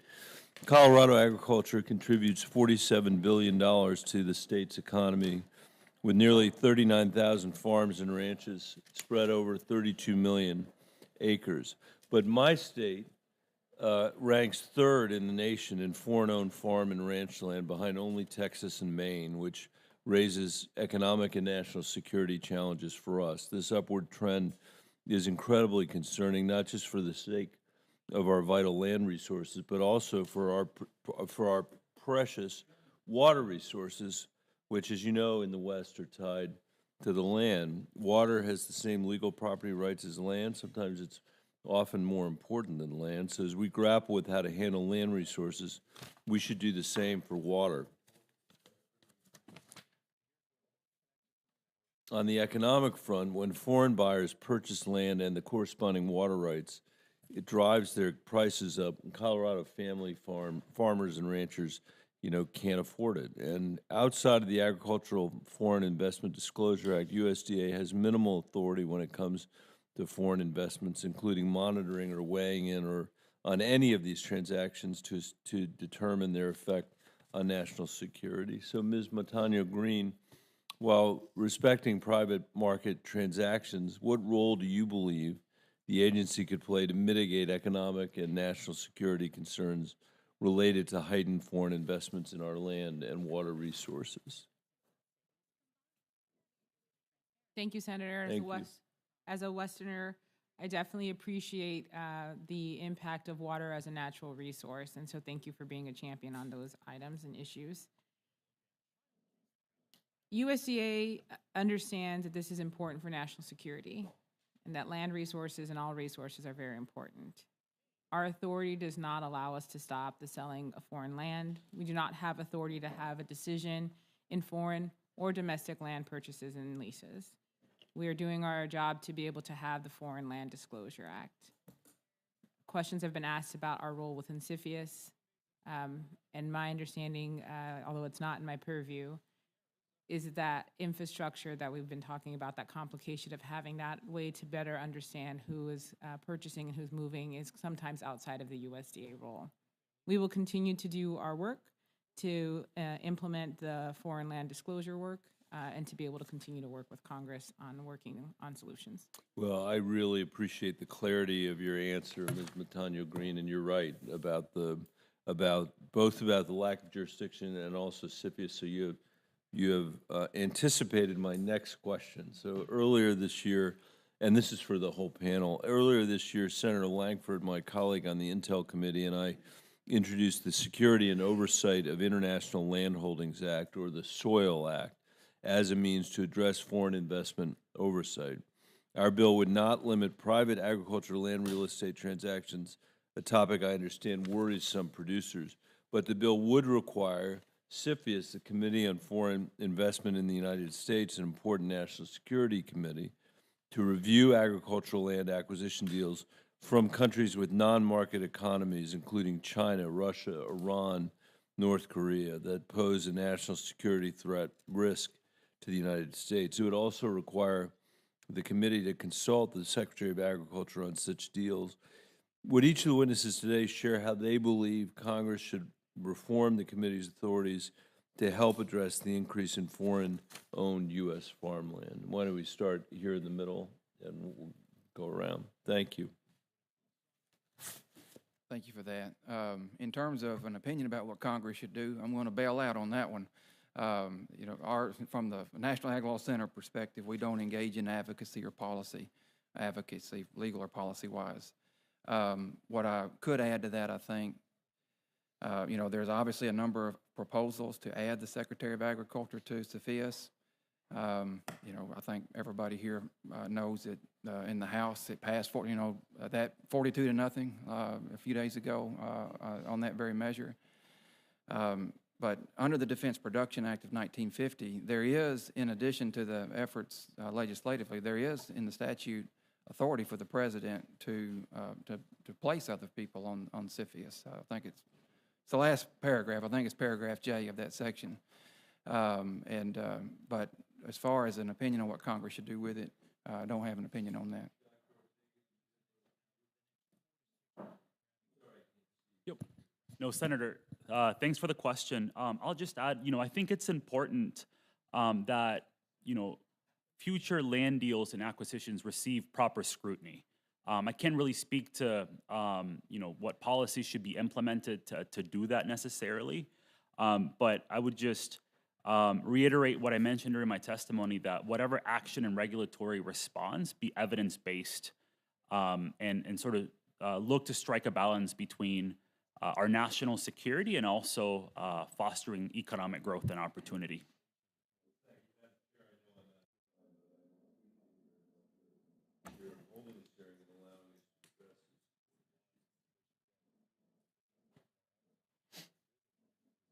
Thank you very much, and thank you for your leadership. Senator Lankford was here earlier and acknowledged that the two of you were working on this. It was very important. All right, we are now going to turn to Senator Marshall. Good morning. All right, Madam Chair, good to see you, and Ranking Member, good morning, and welcome to our witnesses. BGI is a China-based biotech company tied at the hips to the Chinese Communist Party and Chinese military that's been leading China's efforts to create the world's largest genomic repository. Our USDA has provided grant dollars over the past decade to BGI for genomic gathering and data storage. Of great immediate concern, though, is its relationships with USDA and the American scientific community. BGI has access to genetic information of American citizens. BGI is listed as concerned by the NCSC, the Department of Defense, and the U.S. Department of Commerce. I want to stop and emphasize the greater national security threat we face in agriculture and our nation's ability to feed itself lies in this backdrop of China's goal to steal our intellectual property and then create and manipulate the world's largest genomic repository. Here's my concern. To borrow from the Wall Street Journal article, World War III will be fought with biological and computer viruses simultaneously. Next, I want to talk about the Earth Biogenome Project, EBP, which is an international cooperative initiative to sequence the DNA of more than 1.5 million species. BGI provides data collection and data storage for EBP. And please realize this again, the USDA continues to maintain a relationship with the Earth Biogenome Project today. Now, here's the important point. Here's the theme. In China's relationship with our nation and others, their goal is to obtain access to intellectual property while we pay for the research and development. The intellectual property is what's so very important in this relationship. And again, we pay for it, we do the research, they get the intellectual property. By maintaining relationships with the CCP-related entities, directly or indirectly, we place American citizens and our food supply at risk. There's no guardrail, there is no contract, no ethics of scientific research, nothing the CCP respects, as we witnessed by their takedown of valuable DNA sequencing data during the Chinese-created COVID pandemic. Again, my national security issue is this. While I acknowledge all the good that can be done from genomic collection, it doesn't take much imagination to realize the potential catastrophic biotech attacks rogue nations or terrorists could wage on Americans. So my first question for Madam Undersecretary is this, and I know this is not your exact purview with USDA, but do you agree that EBP and BGI pose a national security threat to our nation? And should we continue to have this relationship with either of those entities?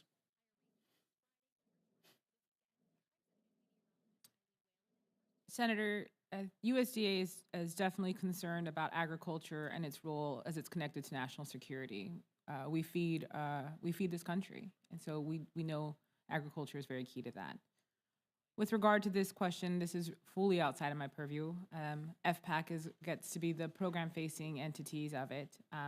If it would be okay with you, I'd like to take that back to my colleagues over in the Research Education Division to be able to help me better respond to that. Great, I appreciate that. We did send a letter previously, and we'll be waiting the answers here. The plot thickens, though. We described an ever-widening web here. The Earth Biogenome Project and BGI are also part of something even bigger called the Global Virome Project, GVP, which was also formed and created with American dollars. More accurately described, the Global Virome Project became part of the EBP, so GVP is able to expand its global reach even more while it's been able to hide behind this larger umbrella of the EBP, which has made tracking of the Global Virome Project activities even more difficult, a tangled web indeed. And today, GVP supports the Trinity Challenge. So what's the Trinity Challenge, you might ask? The Trinity Challenge has a goal to collect the DNA of every human, animal, and plant across the world. We as a nation are once again financing the research and giving the Chinese Communist Party access to a gold mine of intellectual property that can and will be used against us. So again, for Madam Secretary, 2 questions. Is it ever safe to do research with China?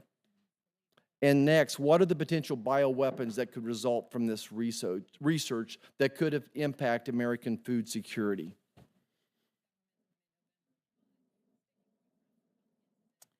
Senator, thank you for that concern. USDA is very much concerned on national security issues and how agriculture is part of that. I'd like to take that question back to my colleagues to better provide you an answer and to give you a commentary on it.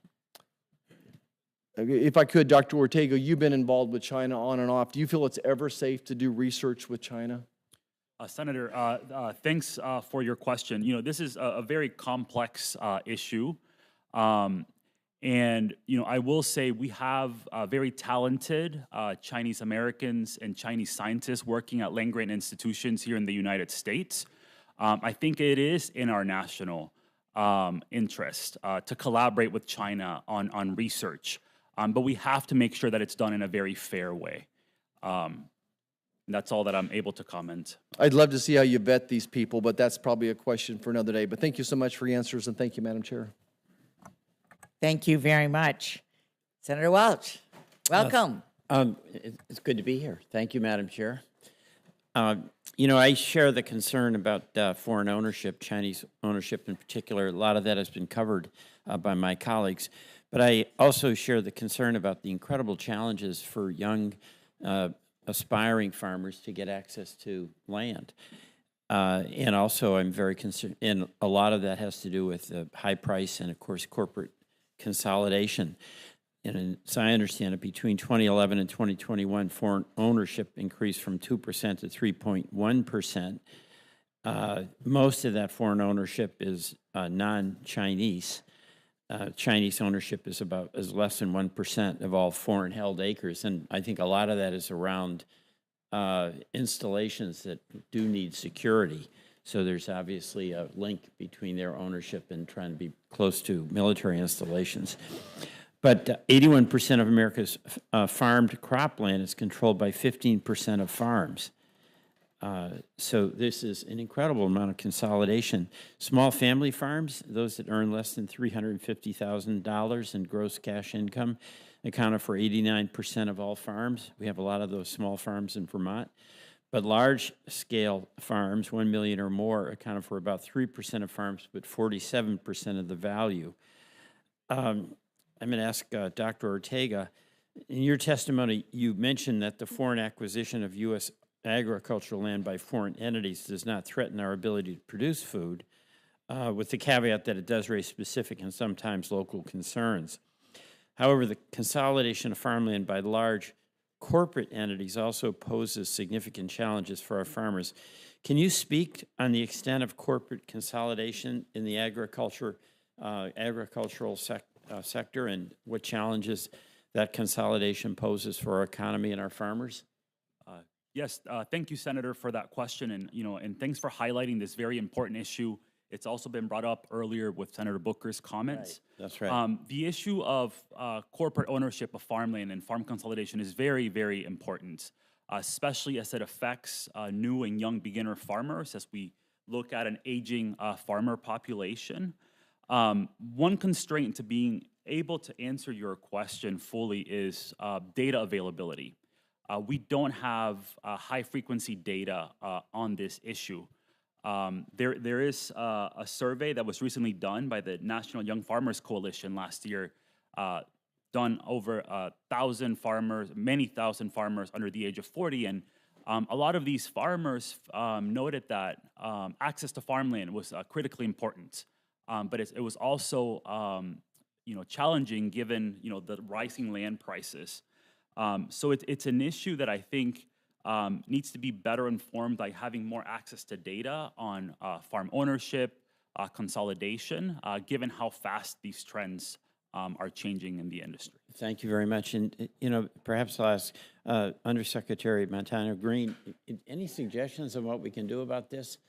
I mean, the big operators have the cash and they can outbid the small farmers, and we need those small farmers. So I wonder what concrete suggestions that you might suggest to us.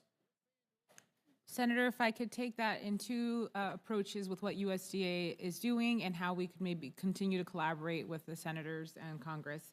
First, for land access, capital, and market, thank you for the Inflation Reduction Act. We had $300 million to be able to implement a program, to be able to study this and to be able to think about providing grant programs.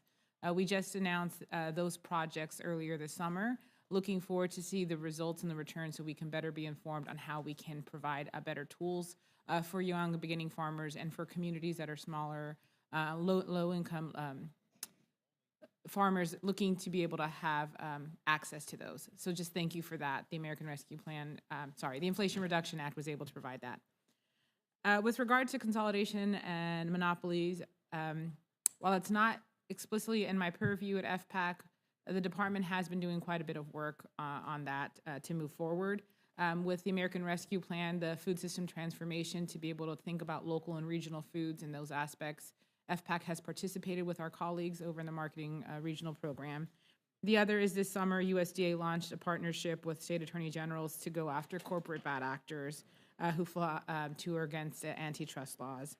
We've been working to be able to address the Packers and Stockyards Act, and then just be able to robustly think about how we're addressing those smaller farmer needs as we move forward.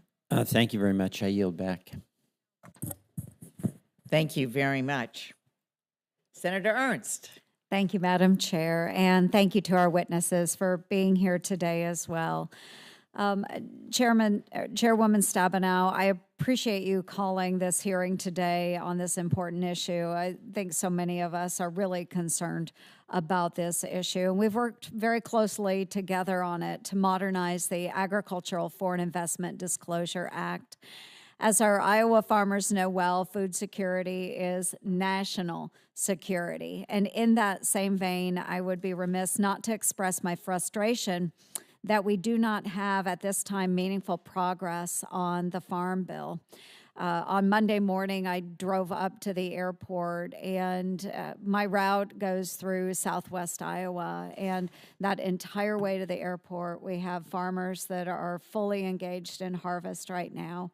And it's such a great sight for me. I get very nostalgic. Some of the best memories I have from childhood are riding in the tractors and the combines with my grandpa and my dad and my uncle. And yet these Iowa farmers, while they're out there, they're working hard. They're bringing in the harvest right now. They're feeding their livestock.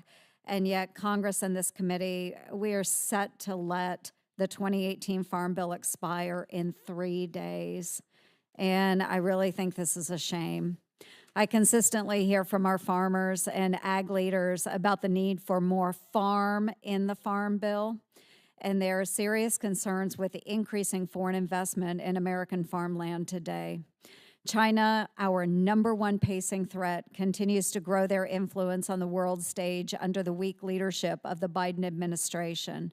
In 2021, we had a China-based company purchase 300 acres of valuable farmland only 20 minutes from the Grand Forks Air Force Base in North Dakota.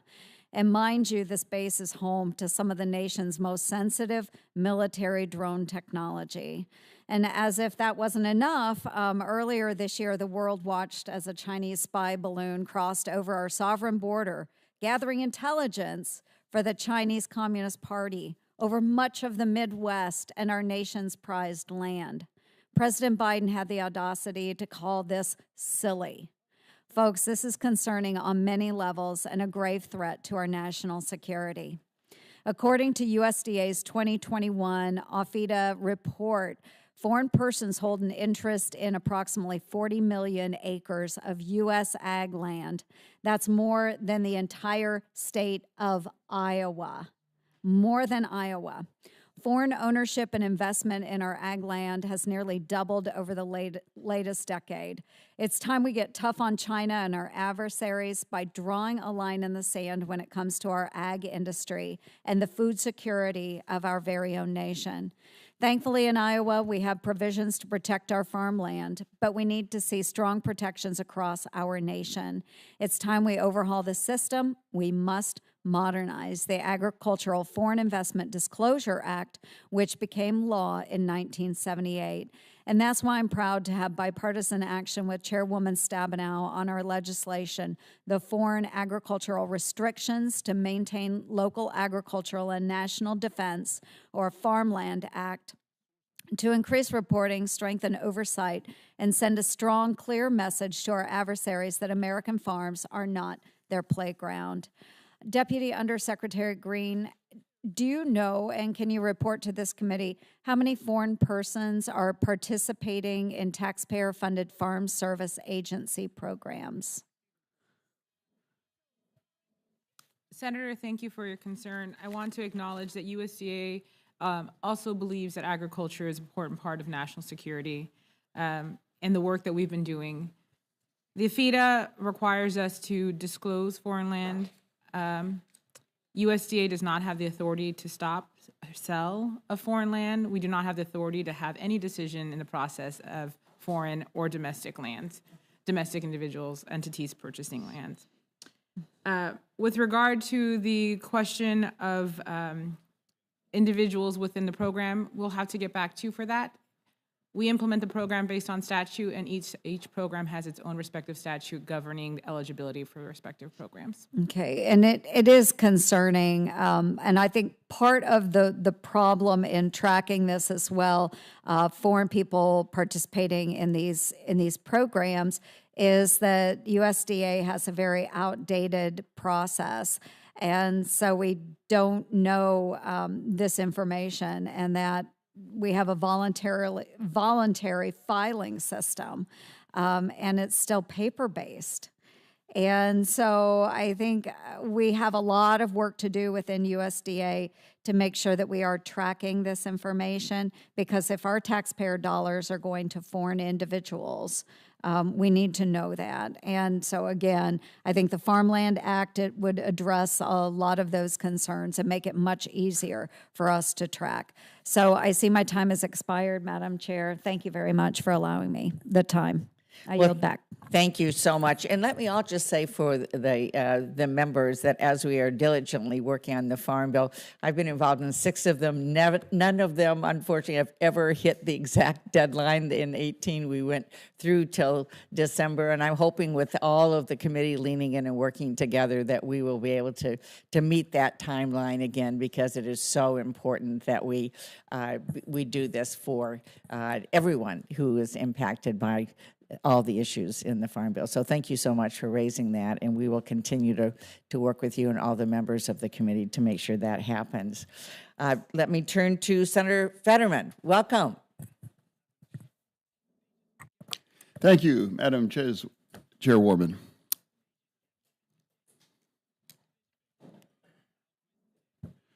And let me say, I hope many of our colleagues agree the Chinese government and other U.S. adversaries should own zero agricultural land in our country. I believe that.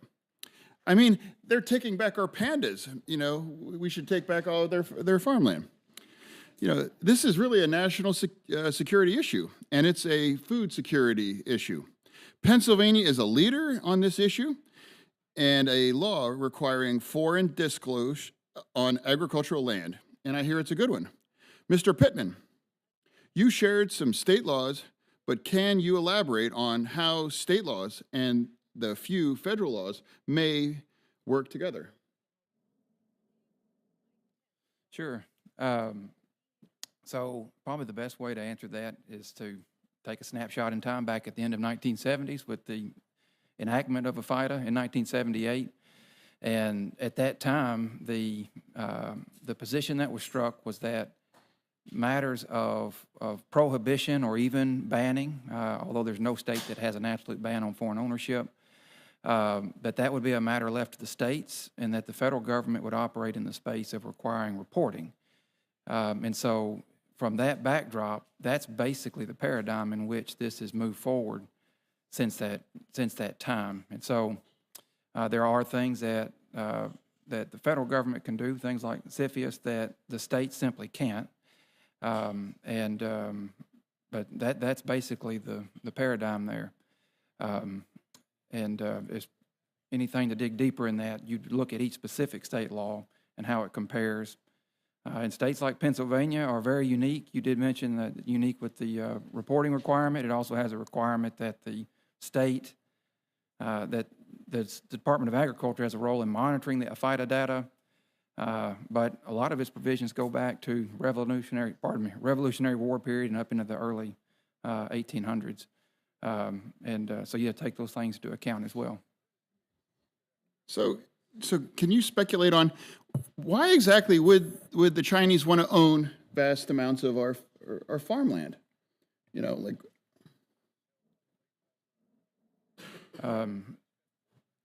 Not the most qualified for that, but you know, I think as Dr. Ortega laid out, a lot of the ownership that currently is evidenced in the FIDA data traces back to the Smithfield transaction that occurred roughly a decade ago.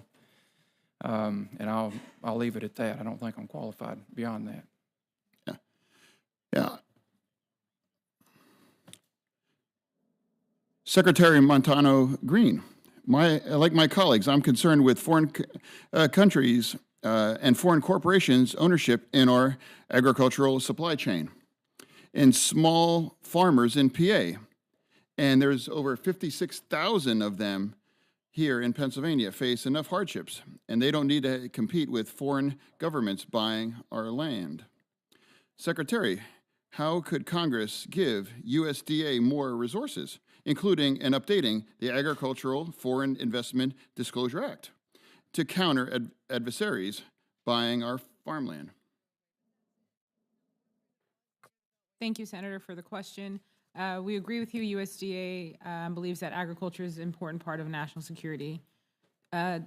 Two approaches to that question. The first is thinking about your small producers and your family farms in Pennsylvania and the work we're doing to be able to invest and have better investments there.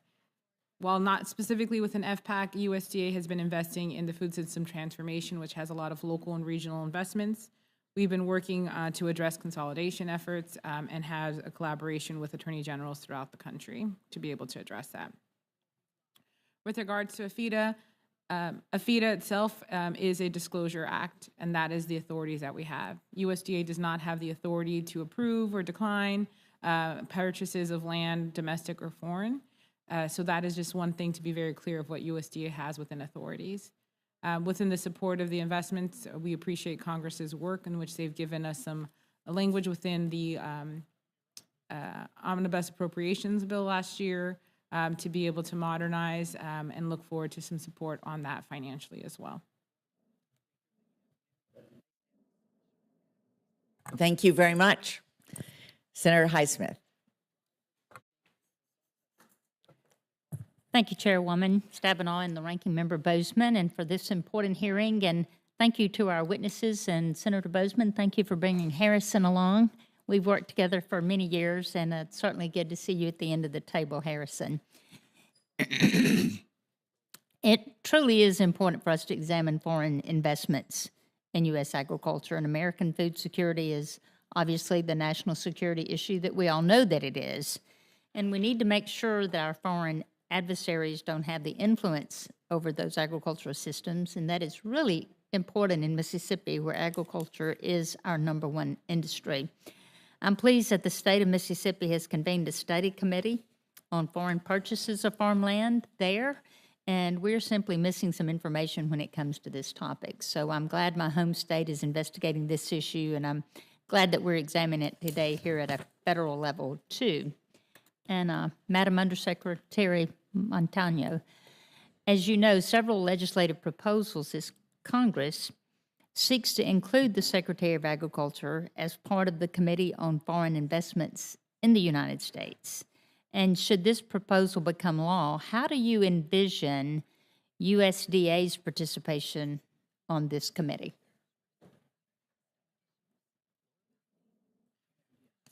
Thank you, Senator. I just want to acknowledge that the role of CFIUS would not actually land within my mission area.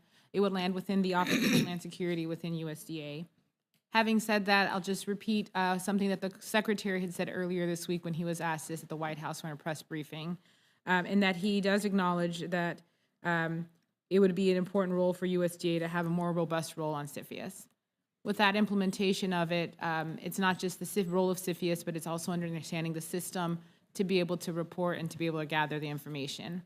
And not the AFIDA disclosure system, but understanding where deeds are registered about leases and how we're able to collaborate that information, and that information feeds in to better understand it. So some of the USDA role and then some of the systems roles within counties and states. And I do want to recognize your state of Mississippi for the work that they're taking on to better study this. And you know, while I understand the Secretary is not a current member of the Committee of Foreign Investments, and you're saying it's falling under someone else, that the committee does flag certain cases to be reviewed by USDA, which falls under the responsibility of the USDA's Office of Homeland Security, obviously. However, the caseload is high while annual budgetary resources are rather limited, less than $1.4 million for the USDA Office of Homeland Security in the fiscal year of 2023 that we're in. What type of budgetary resources would USDA's Office of Homeland Security need to appropriately analyze all the cases in a timely manner? Senator, thank you for the appreciation and the support for the staff that implement a lot of these programs and any of the resources that we need to move forward. The Office of Homeland Security is not under my purview, but if I can just make a general statement about impact of budget, we're all concerned about the appropriations and the cuts we have to have and what that means for stretching further resources. If it's okay with you, I'd like to take that back for the Office of Homeland Security to better provide a response on what the need would be for fiscal year '24. Okay, and I have a little time left. Dr. Ortega, in your testimony, you mentioned China's investment in agribusinesses in other countries. And could you talk to us about China's investments in agricultural research and development and how the United States investment compares to that? Senator, thank you for your question. This is what I would consider China's investments in agricultural research and technology one of the biggest threats to our food security. China, since 2011, became the largest funder of agricultural research and development, far surpassing the US and the European Union. They are currently spending 5 times more on research and development today than they were 2 decades ago. In comparison, here in the US, our spending and investment has fallen, and it's fallen by about a third over the last 2 decades. And it is close to about half of what China is spending, and their trajectory is upward. We are falling behind, and as you point this out, it's what I would consider to be one of the most serious threats to our food security is their level of investment.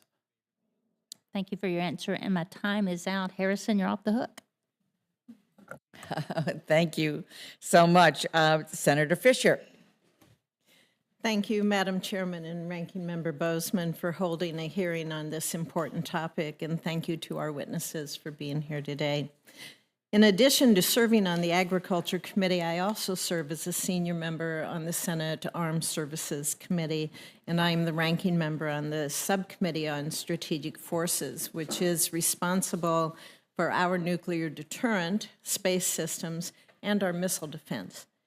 It is no secret that many critical weapons systems are located in rural America near agricultural land. For example, in western Nebraska, that is home to the Minuteman III ICBMs, and it will soon be replaced by the Sentinel ICBMs.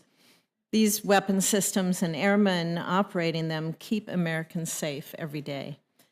We cannot let military installations hosting sensitive missions like these in Nebraska become vulnerable by allowing adversaries to purchase land nearby, which they can then conduct espionage or other nefarious activities. The Chinese Communist Party will actively seek and exploit any opportunity they see to do so. And so I believe we have to have a process in place to prevent them from doing that. Ms. Green, while foreign investments in ag land should be reported, we also need to ensure that the information is communicated to all relevant stakeholders. Does the USDA currently have any process in place for reporting to DOD if there is foreign investment in proximity to national security assets? Thank you, Senator, for your service on both committees. We agree with you at USDA that agriculture is part of national security and very important to that role. We do not have the authority to be able to approve or to decline for purchases by foreign or domestic lands. With regards to, I'm sorry. Oh, to reporting. Yes, to with regard to the reporting. Do you currently have the tools needed to do that, or does this committee need to look at something? So with regard to reporting, I know there's been a lot of conversation about the role within CFIUS. It is not within the purview of FPAC. It has been raised to the Secretary. The Secretary has shared his intention that would be a good idea for us to serve there. With regards to report, even though we're not members of CFIUS, we serve in an ad hoc role. So when they call upon information to share and we're able to share that information, we do provide that with them. Throughout the year, they look at our reports that we provide annually. And so we do know that that report is available publicly and individuals have been leveraging it. And if there's needs, they will seek additional information. Also, you had mentioned that USDA is updating the FSA 153 form currently being used for FIDA database. Can you expand on what questions will be added to the form? For example, currently, is there any way to know how much foreign-owned land U.S. farmers can be renting?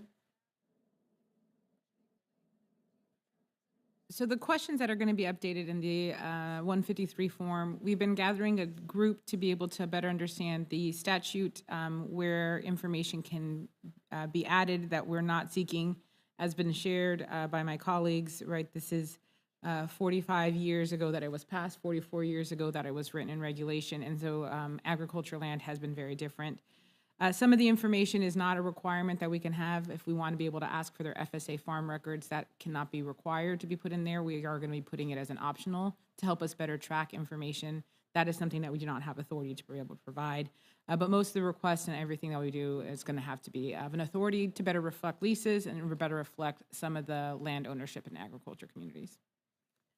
As you know, people in agriculture are pretty individualistic, and they don't like a lot of reports. So I'll ask any of you, do you have suggestions on how we can make sure to get the information we need, I think we're all looking at foreign-owned land, foreign renters of land, and I specifically am looking in certain vulnerable areas across this country. Do you have any ideas how we can differentiate on the reporting requirements so we're not putting undue burdens on citizens in this country? Anyone have an aha moment here? You know, Senator, I think the issue is very complex here. It is self-reporting. It's on the books. It should also be known. We've been doing a lot of robust education with the realtor associations, various individuals that are within knowledge of deeds, making sure that our county offices, our state offices, we'd be more than willing to work with senators to be able to provide a toolkit if you want to be able to provide it to your respective communications to be able to report. I don't know if there's like a system that is not self-reporting. The complication is the multiple county recorders, the clerks, the multiple state systems that don't actually have an automated flag that then reports it up for us to be able to then scoop into this. So as we're moving forward to be able to, ad lib what the secretary said, there's not necessarily a foolproof way to be able to go. So we can do the work that we need to do at USDA in one part of the system, but the other systems throughout the country and the infrastructure for us to be able to pull a report. And we can rely on colleagues like such as Mr. Pittman and Dr. Ortega and other entities. But we do have multiple structures and a complex system that needs to be created to be able to better support. Because we don't, I just don't think the government needs to interfere in people's private businesses by requiring more reporting. In Nebraska, we have 97% private ownership of land. So I understand the challenges that we're facing here as we do try to figure out how we can get a better handle on, have more information on the foreign ownership, which I think is a concern for all of us. Thank you. Thank you very much. Senator Braun. Thank you, Madam Chair. Thanks to the witnesses for your participation and comments. I've got a statement I'm going to make and then a question for Madam Chair and Ranking Member. Senator Tester and I did a bill Protecting America's Agricultural Land from Foreign Harm Act, also sponsored by Senator Tuberville and Rubio. It would prohibit persons owned by, controlled by, or subject to the jurisdiction of China, Iran, North Korea, and Russia from owning or leasing American agricultural land. It would also stop these individuals from participating in any of the USDA programs.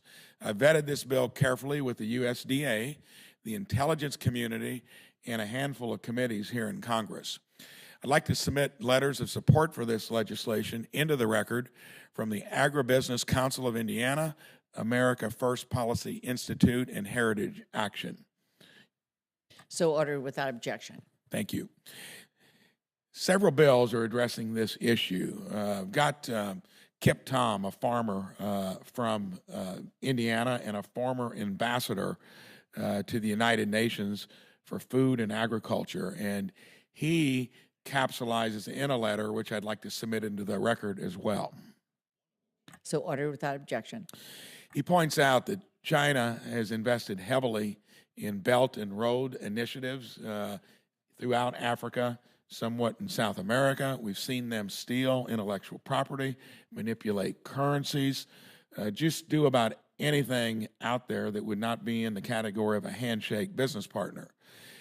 We've watched them leverage corrupt influence over the WHO, perpetuating a years-long lie about how the COVID-19 pandemic started. Now China is running the same playbook on agriculture, using direct investments and regulatory capture at trusted international organizations to build power. Something has to give, and I'm concerned about what time we have left here this year, and if these bills do not make it into the Farm Bill or in a way through this committee, would Madam Chair and Ranking Member be okay with trying to maybe get them into the NDAA? Well, thank you very much, Senator Braun. Senator Bozeman and I were just talking about there is such interest. There are a multitude of bills, all of which in some way come together. We also know this is very complicated, as we were just hearing about private ownership and how do we make sure this is focused and targeted in the right way on national security. I think we need to work together on all of this. Certainly NDAA is the vehicle that is moving and probably, will have the opportunity to be signed into law first. We don't know, but we certainly want to work with you, with other members of the committee and those off the committee to put together what makes sense. Some of this is jurisdiction of the Banking Committee with CFIUS, which I think is a very important piece of this. And we've already worked with them to clear it, to make sure it dovetailed with them. Absolutely. So I think we've got to work together. I pledge to work with you and with Senator Bozeman and other members that are interested to see how we can move forward in the way that protects our national security interests, but addresses the other concerns that have been raised today as well.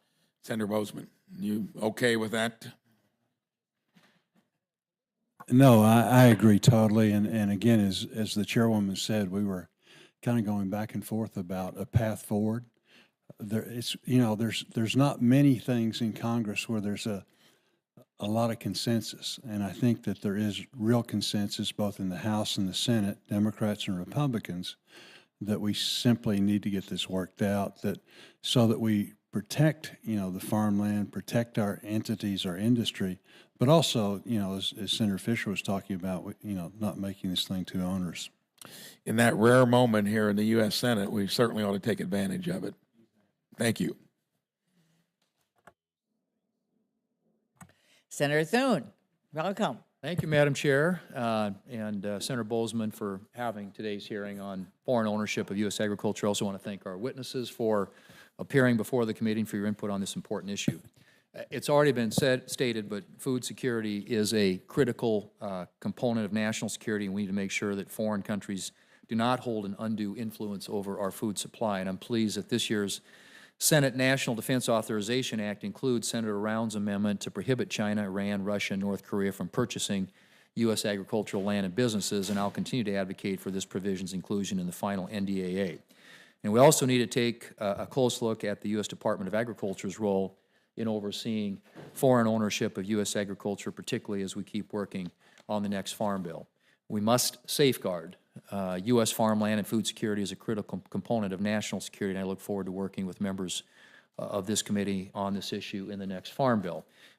Dr. Ortega, what are the food security implications of increased foreign ownership of U.S. agricultural land and businesses? And based on your research, what can we do to strengthen food security to support national security?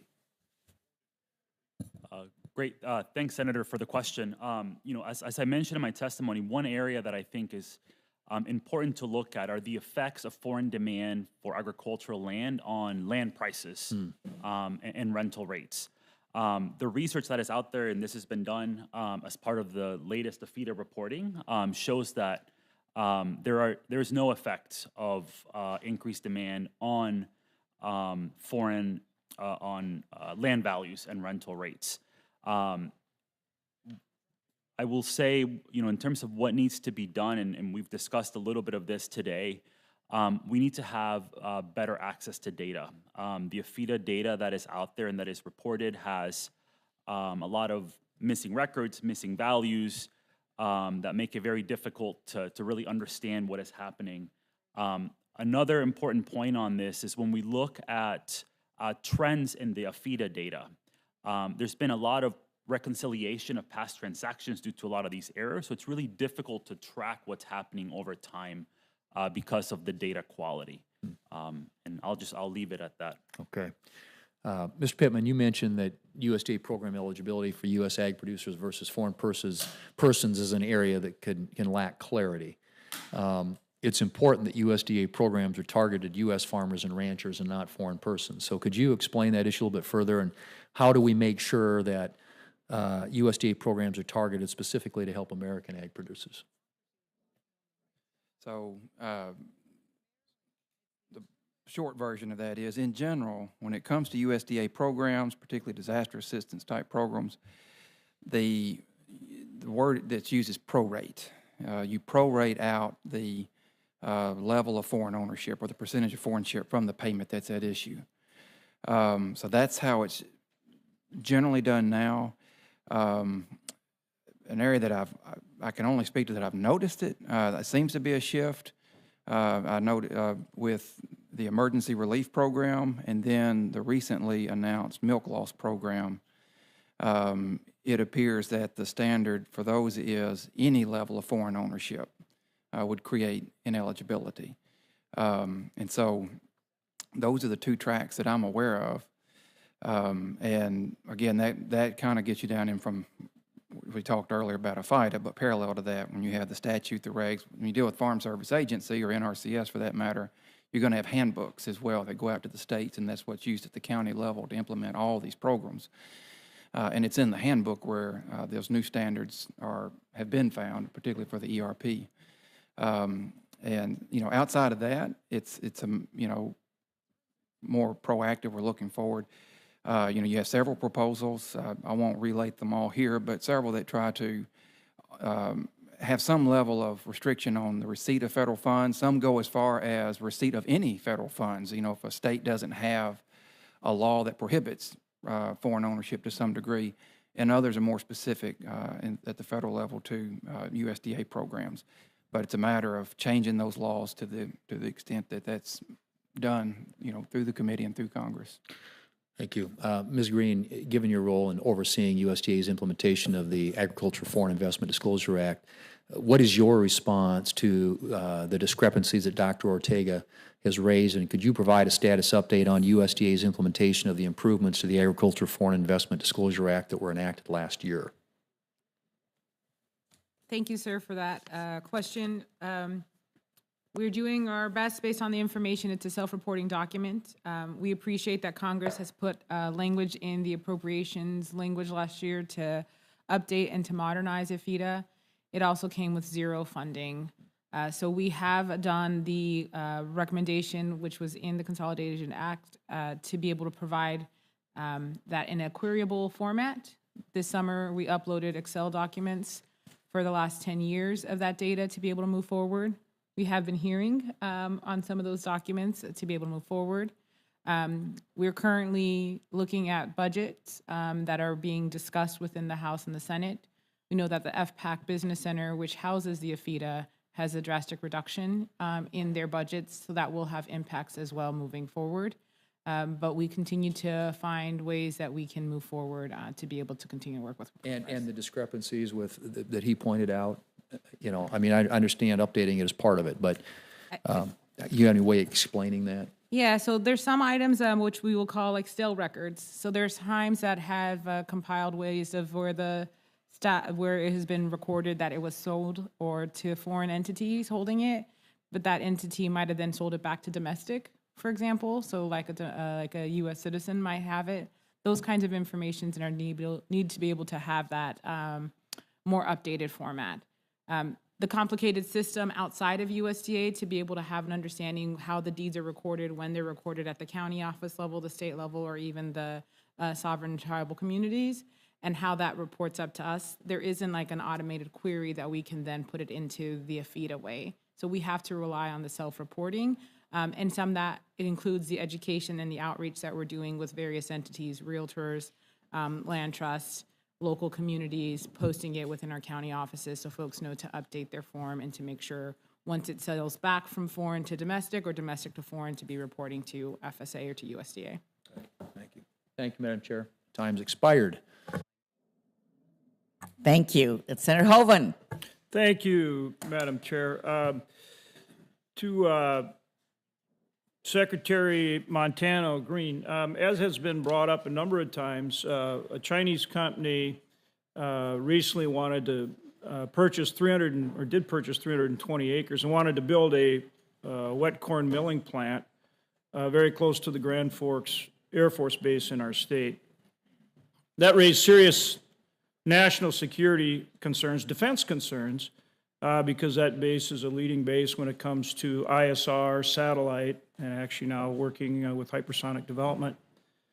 And so we worked with CFIUS to try to address that situation, but because CFIUS really was not up to date in some respects, in regard to agriculture, for example, and some other respects, the CFIUS process was not effective for that situation. We ended up working directly with Air Force and the city of Grand Forks and ultimately did resolve it.